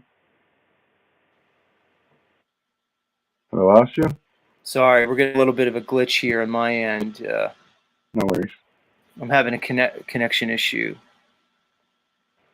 Let's give it a second to come back. Okay. Let me check. I'm going to pull my channel up on YouTube, make sure we're still live. All right, I think we're back. Guys in the chat, let me know if you can still hear me. I glitched out on my end for a second, but I think we're back. All right, we're good. Yeah, we're back. All right, let's talk about science. We can agree that science involves experimentation and involves certain principles, the empirical method, things like that. All right, so I guess here's my point. If you want to talk about this subject, you need to do what I did, right? Because you seem like you're interested in it. I mean, you come here often and you bring it up. What you don't want to do is try to prove what you think I'm presenting as theory. You have to look at logically first and say, who's making the claim? Now, all observable reality, okay? So say you and I were born, graphics, into like a tribe that exists untouched by current technology and somewhere in the middle of South America. We would observe a world around us, right? We would use our senses to observe a world. We would see the sun come and go. We would see that the heavens move. All right. We would see things fall down. All right. We'd be able to travel to different places. But then we have some information being told to us that says that it's not the sky that's moving, it's us that's moving. They say that there's things fall down for a reason, and they tell us why. They're making a claim. They say, you know, we can see the sun change and the seasons change. There's an organization and information being presented telling us why. That would be considered the claim. Well, if we look at the principles of logic, can you and I agree that the burden of proof is on those making the claim, not those who would oppose the claim that's presented? Can you and I at least agree on that foundational principle? And if not, let's talk about that. No, I could, I can, I can agree to that. You know, I guess my main thing with a lot of this NASA stuff is like, say, for instance, I think you were talking earlier about. Hold on, man. Hold on. You can say what you want, but you're taking we're at a certain point in the conversation, and you're doing something that typically is done when I'm in these conversations is you'll discourse away from the point that we're on to something that's a non sequitur, which completely tends to derail the conversation, because I thought we were talking about science at this point, and more particularly, I thought we were talking about logic and who has the burden of proof. But it seems as though you did concede that the burden of proof is on the one making the claim. So, okay, we can move on. Go ahead. What were you going to say? I was just saying that, you know, NASA is underfunded. People really don't even necessarily like it in general. You can go out on the street right now, ask 100 people about, for instance, the news you presented today that I think was something deGrasse Tyson said yesterday. They've discovered some planet, blah, blah, blah. Out of the 100 people that you ask, you're not going to get very many that have even heard that.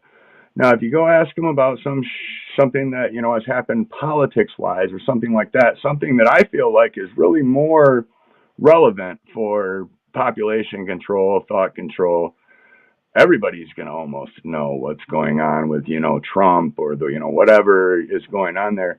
I just have to, at a point, question why the elaboration to do all this on their end, you know, like, you know, they say it might be a holograph. What's the power supply for this? Just for me as an engineer type of guy, that's one of my main questions. If you're powering some sort of holographic apparatus that can produce this sun and these stars and all this on this. Hold on, man. Hold on. You're assuming and you're begging the question. You're straw manning. You're scattergunning. Hold on. Dude. I'm just asking some questions. So. Hold on. We were talking about science. You wanted to talk to me about science.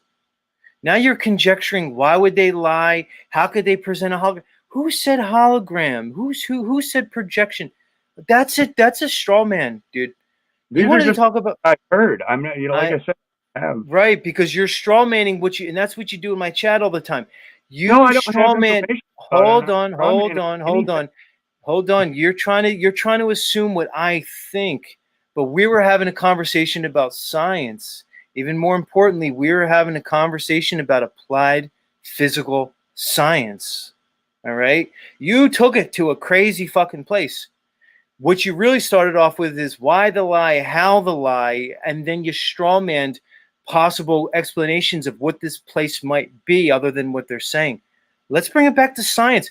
You want to know why somebody like me has certain thoughts and feelings towards the subject and certain understandings and understandings.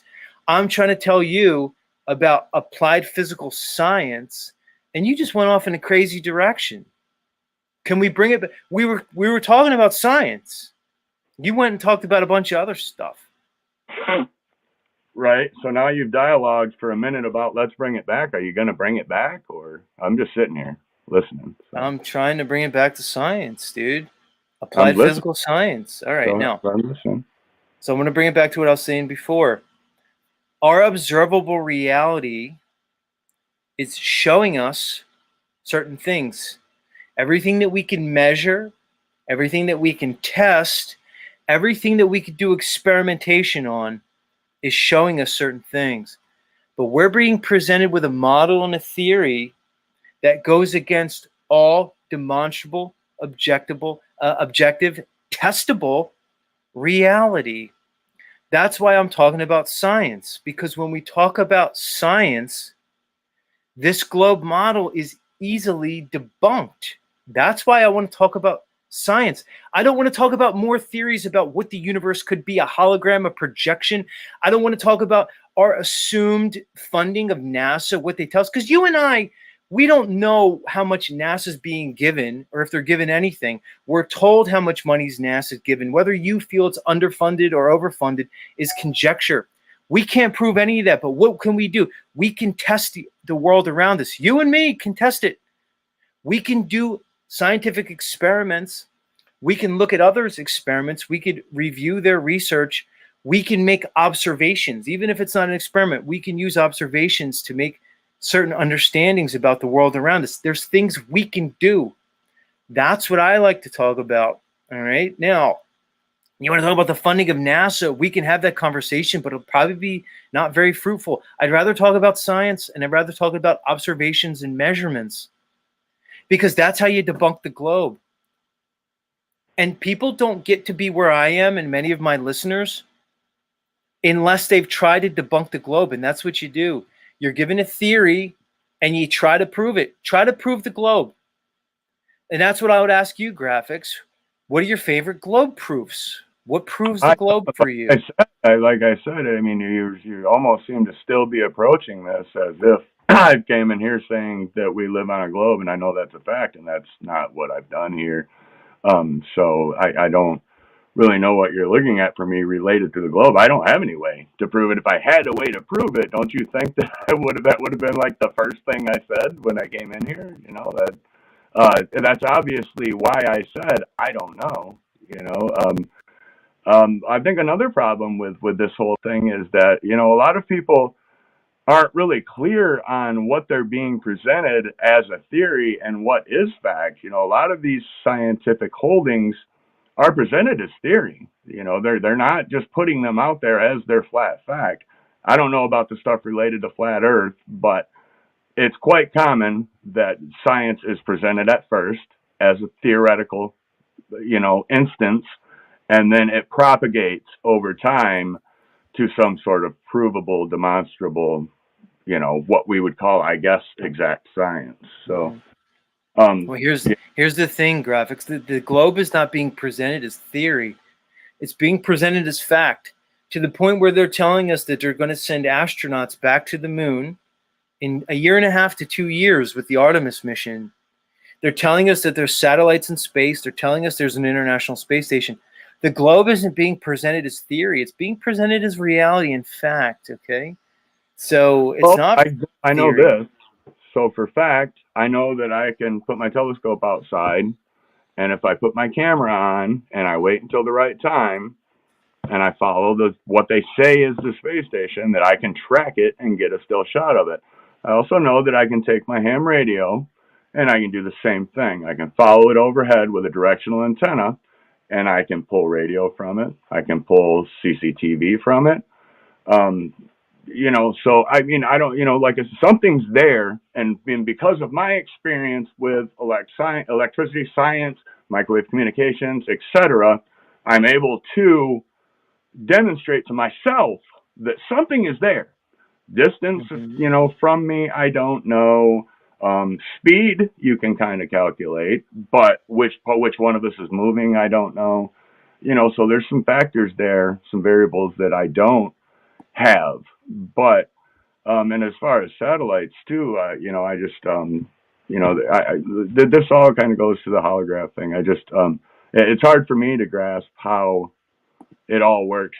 I'm trying to look at it from an outer scale. Like if I were going to build this for a civilization to live inside, how would I do it? I guess is how I'm trying to wrap my brain around it. So you know, maybe I'm just approaching it wrong. I don't know. Well, here's the thing. I mean, okay, so you're telling me you're observing things in the sky. You observe what's been presented to you as an international space station. you're observing that through a telescope and you see it moving in the sky. Okay, great. I get it. I hear everything what you're saying. Everything that you're saying.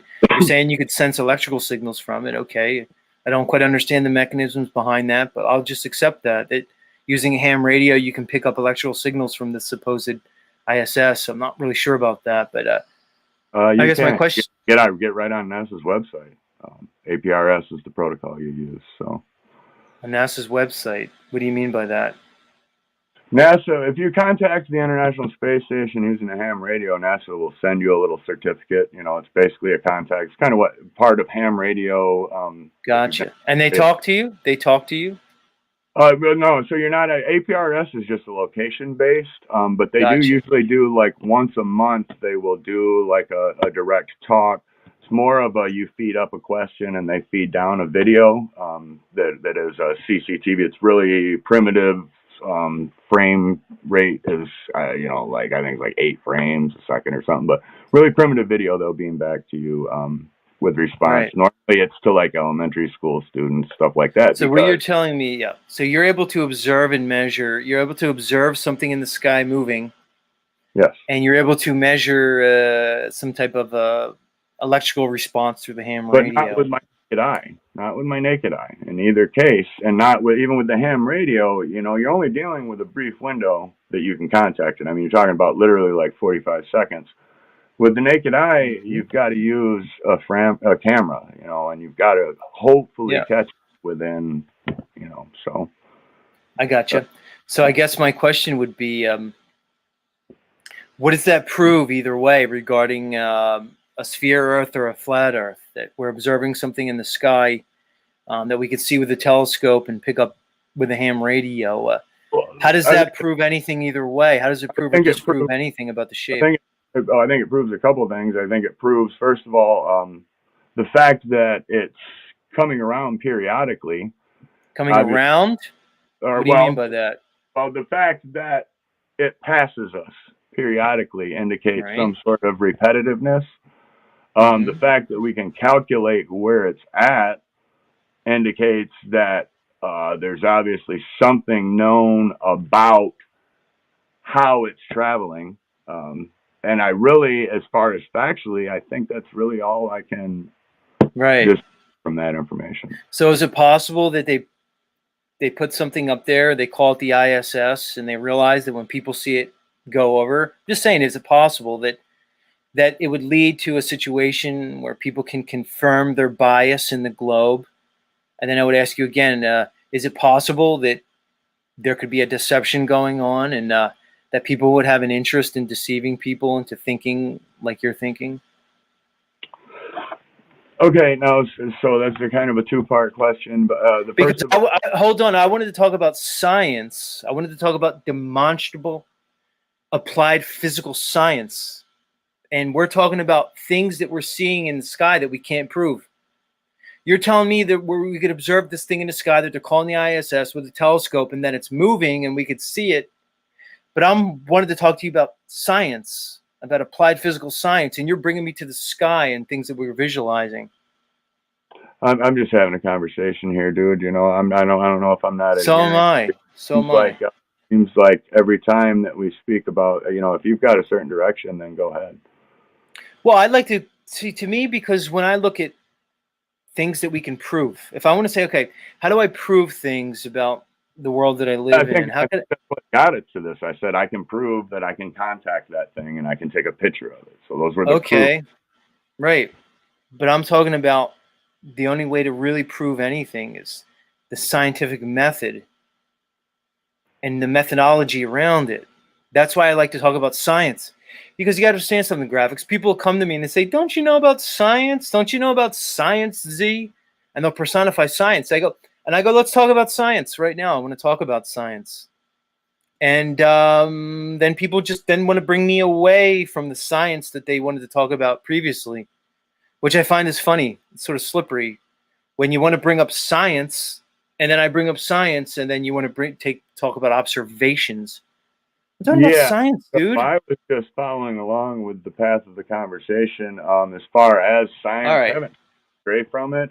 Initially, I just brought up that. All right, let's talk about Like, science then. Let's talk about gravity. All the right. only science that I have a real firm grasp in, if you want to call it science. So I brought up electricity as being something that I have a particular expertise in. That's it. All right. Do you know anything about gravity, or how's this? Do you know anything about the theory of gravitation? I'm pretty sure that gravity is a scheme invented by the Jews to steal loose change. So. To steal what? To steal people's loose change.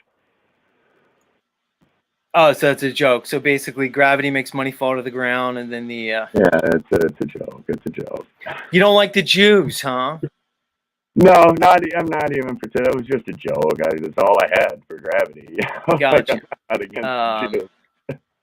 So let me ask you, what do you know about the theory of gravitation? How much do you know about it, if anything? Okay, so I mean, I all I know about. Well, I mean, I know obviously what we've all been taught in school, that we're supposedly in some sort of orbit, and that orbit produces a gravitational pull. That gravitational pull is also influenced by other orbiting bodies, such as the sun and the moon, which produces stuff like tidal effects, all different types of wind movements, weather patterns, etc., etc. Or at least that's what I've been told. So that's what I know. Well, what they actually say gravity is the attraction of objects towards each other due to Einstein's theory of general relativity and the bending and warping of space-time. So what they say is objects attract other objects due to their mass and the way they bend space and time. All right? But let's just keep it basic. It just means that objects attract other objects based on their math. All right? We can keep it simple for that. That's really what gravity is brought to us. But I ask you this, because you seem to be a guy that could think. They tell us that gravity overcomes what's called the centrifugal force of us spinning. So if we're spinning, there's a force that's created that's going to want to make us fly off, right? Can we agree to that? Anything that spins is going to create a centrifugal and centripetal force that's going to make you want to fly off of it. We agree with that? Centripetal force. Right, centripetal force, exactly. So we're told that gravity overcomes that. It would have to, right? The gravity would have to equal and be inversely related to that force that's pulling us off. Call it centripetal force, centrifugal force, however you want to look at it. But either way, we can assume, based on their theory of gravitation, that those forces would have to offset each other.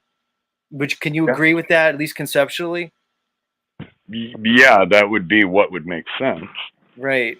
And we're told that because we live on a sphere, that the gravitational force is equal no matter where you are in that sphere, because it's round, or because it's spherical, I should say. Based on the theory of gravitation, everything would be pulled towards the center of gravity, which would be the center of the Earth.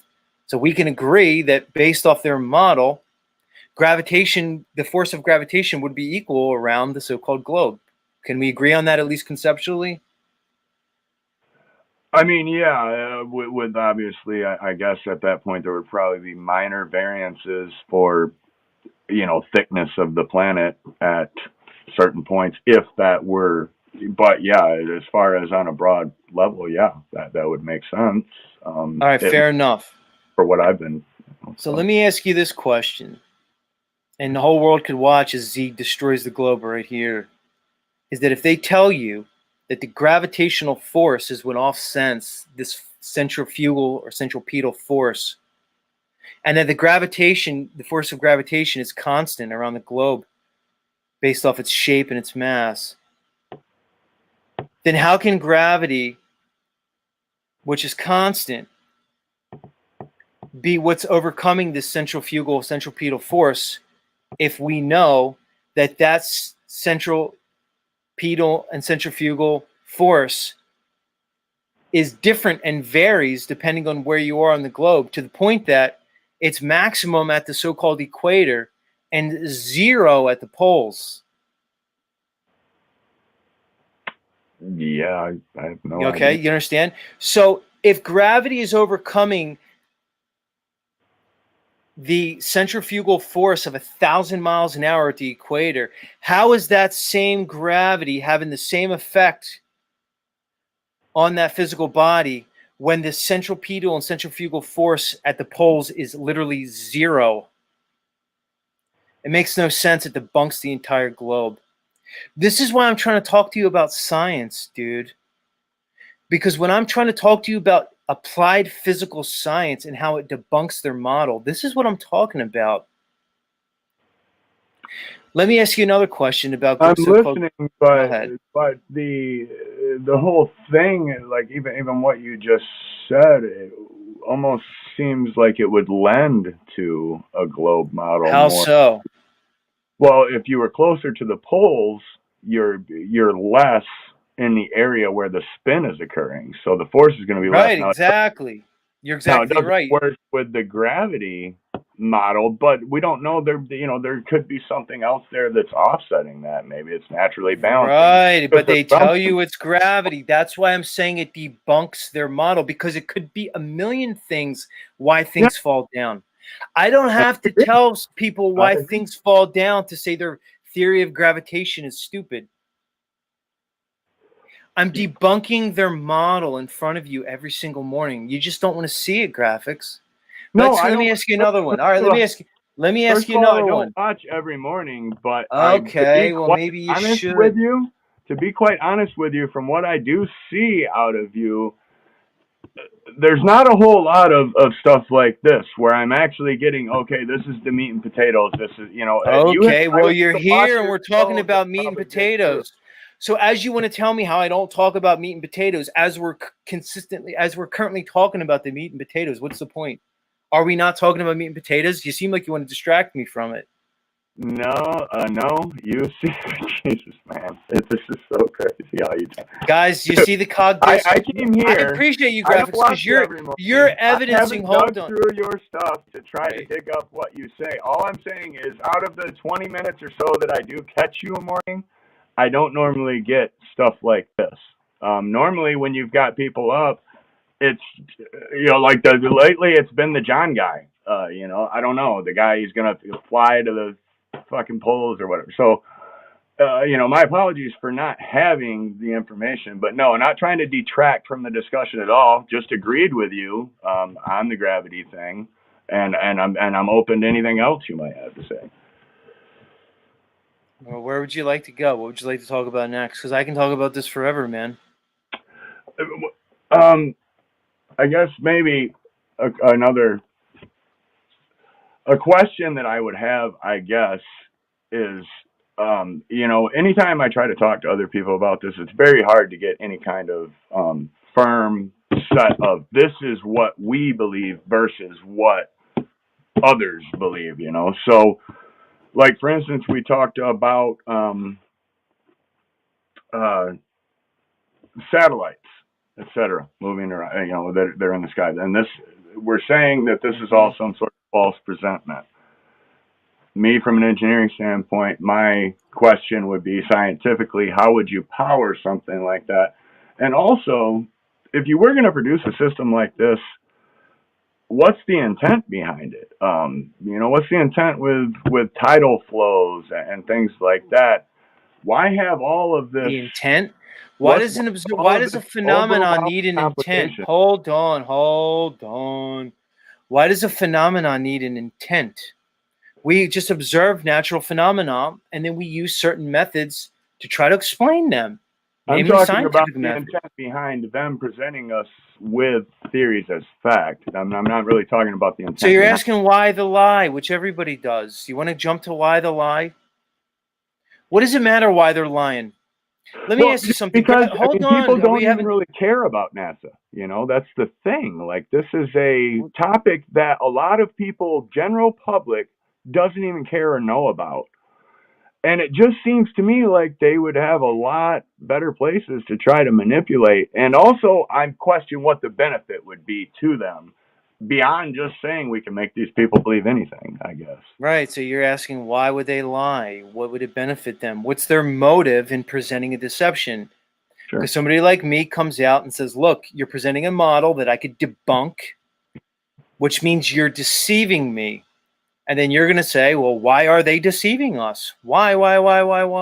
I'm just curious if All you right. have a Well, theory. I would say to you, why does it matter? Why I can give you my speculation on why would they. I'm not a psychopath. I don't think know it why somebody matters would lie. because Go ahead. if you can discern why they're doing it and you can discern what their intent is, then that may give you more information about what I could exactly. try.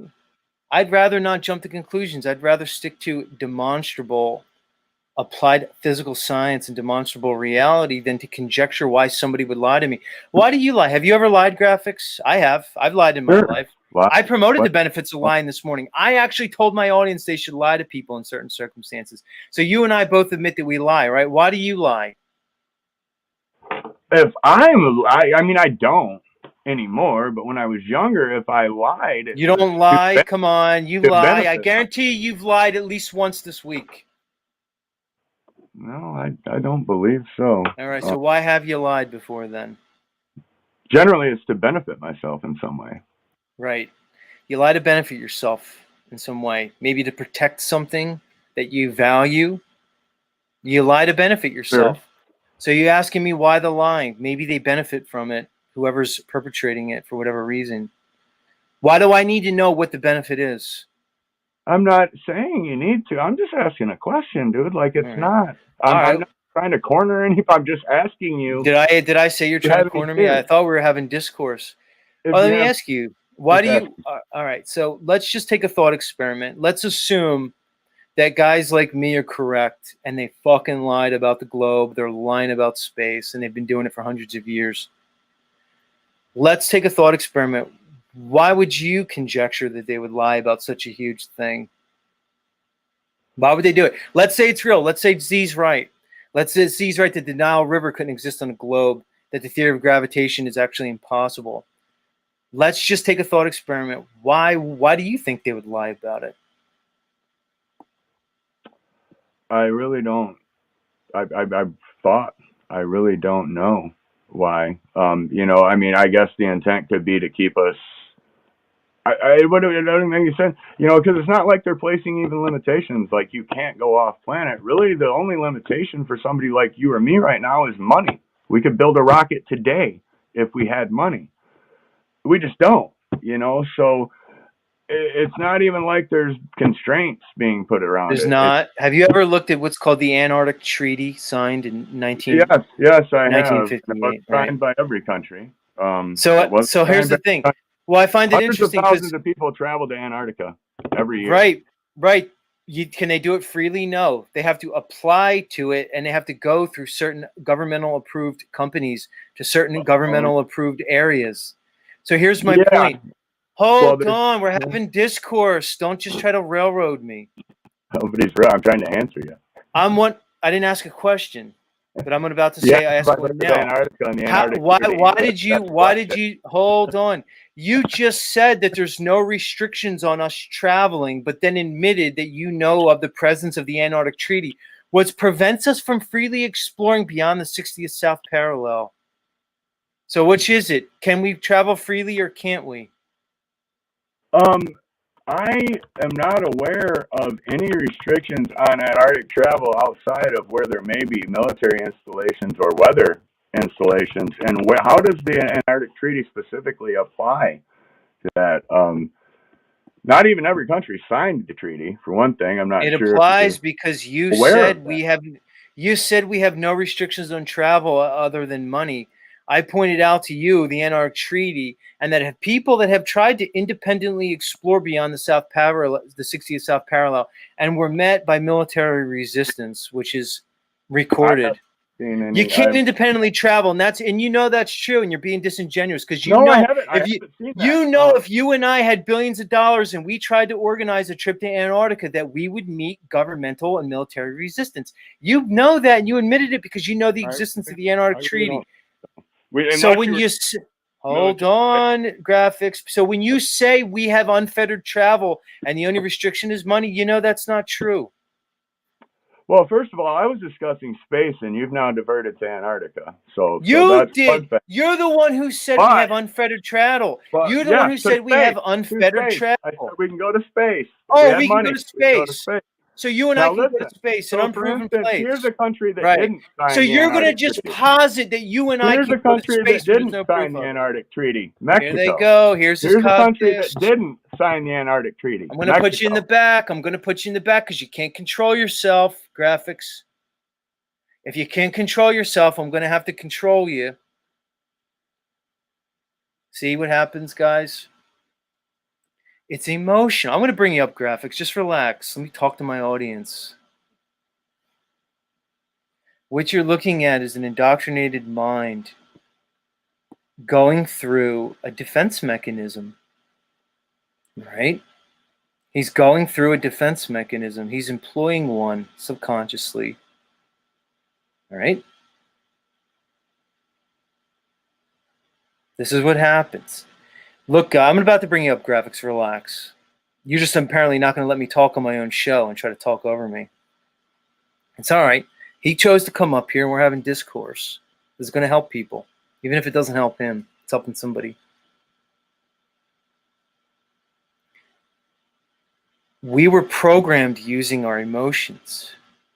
They gave you a space presentation from when you were very young. They got you connected to Star Wars and stories about space travel and astronauts that went to the moon in 1969 and achieved the pinnacle of human engineering and technology, the pinnacle of human spirit, the ability to travel to the moon. They played on your emotions so that when somebody like Z comes along and starts literally countering everything they said to you using logic and all objective reality, one reacts emotionally, as we see with our friend Graphics here. All right.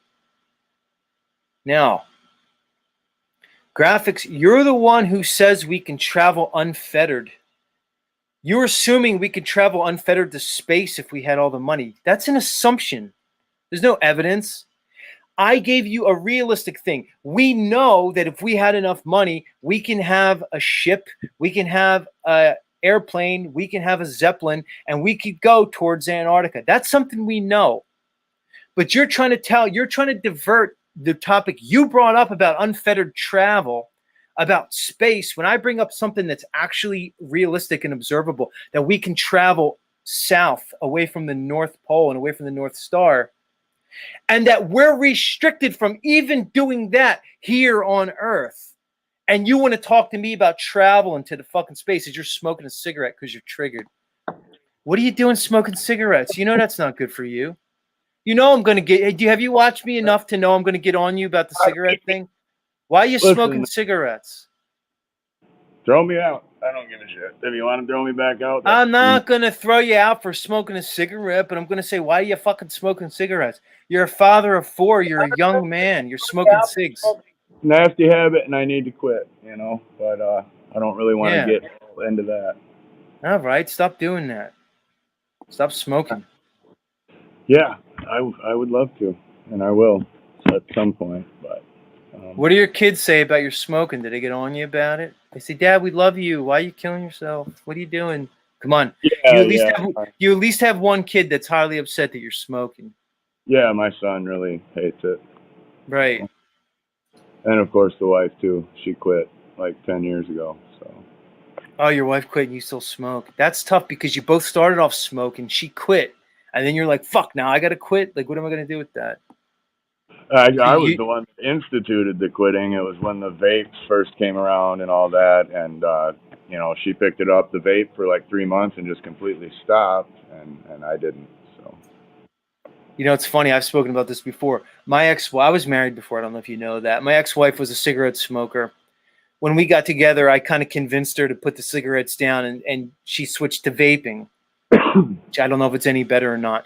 Interestingly enough, within a year, I picked up my own vaping habit. I never smoked a cigarette in my life, but just being around her vaping, and then I picked it up. And I understand why people smoke. The effects of the nicotine I found not only to be pleasurable, but they helped me focus. They did help with my thought processes and stuff. I understand why people smoke, but all right, we'll get beyond the smoking. Good for you for at least talking about it. All right. Yeah. So what did you want to talk about? You wanted to talk about space travel. Where we left off, you said you were basically. I was just trying to, demonstrate that, someone like Musk, who is just basically a tool bag, is able to put all kinds of stuff into the firmament or whatever you'd like to call it. Is he though? You believe that he's doing that? Do you have proof that he's doing any of that? I've seen the launches, but do I really know? You've seen rockets someone going. Like Richard Branson. Now, someone like Branson with Virgin, you could buy that. Anybody can buy that. I've seen the video of it. I'm sure, these people have friends. You can go talk to these people. Or if you had a couple million, you could go yourself. Go where? Do you know where they say Branson's going? They admit that he's not going to low Earth orbit. They say he's going 62 miles. Okay. So let's just assume that what Branson's doing is real. Let's just assume that. But so what?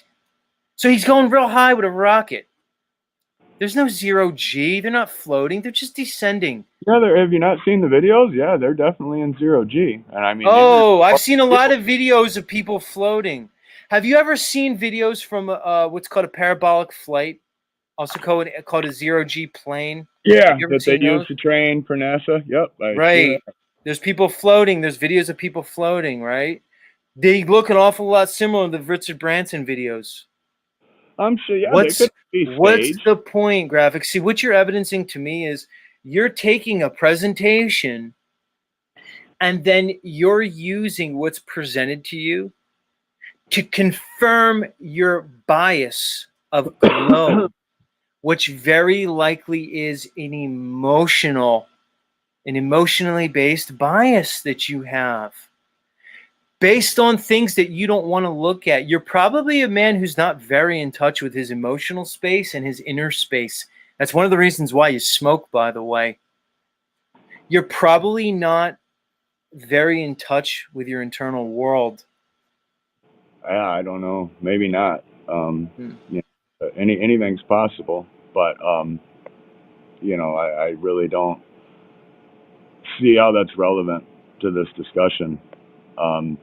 We're talking about travel, and also another thing with the Antarctica thing. Mexico never signed that treaty. There's a ton of countries that didn't sign that treaty.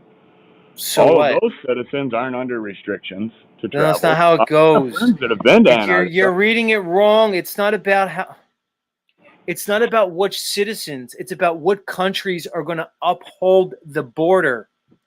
It's which countries have claim over the area of Antarctica and who's going to protect it. It's not about who's restricted to go based off their nationality. You got it wrong. Listen, we're 8 minutes over. It was good talking to you, graphics. I give it to you for coming up here. Antarctica is to be used for peace only. That's really the entire treaty. And oh, really? You're going to interpret it for me when I've gone through it? It says you can't travel there because it says you're restricted from traveling there for certain #reasons. It says without governmental approval, oversight, and licensure that you cannot go there, which means it's not free to travel. Okay. But listen, it was a good conversation, graphics. Come talk to us again. All right. You have any final thoughts for the audience today? No, it was good talking to you though. I'm glad that I finally came up and, at least got some words out, and I've been watching you for. I've been aware of you since you were on Paul's show, but I had to get away from Paul's show. It's just too much of the same repetitive shit for me. So, been interested for a while. I'm just glad I finally came up and talked to you. So, but maybe I'll come up again. But I do appreciate the conversation. Much love, dude. It's nice talking to you. Yep. Have a good one. You guys, his graphics. He came up this morning. He's been in my chat for a long time. He came up. Good for him. Kudos.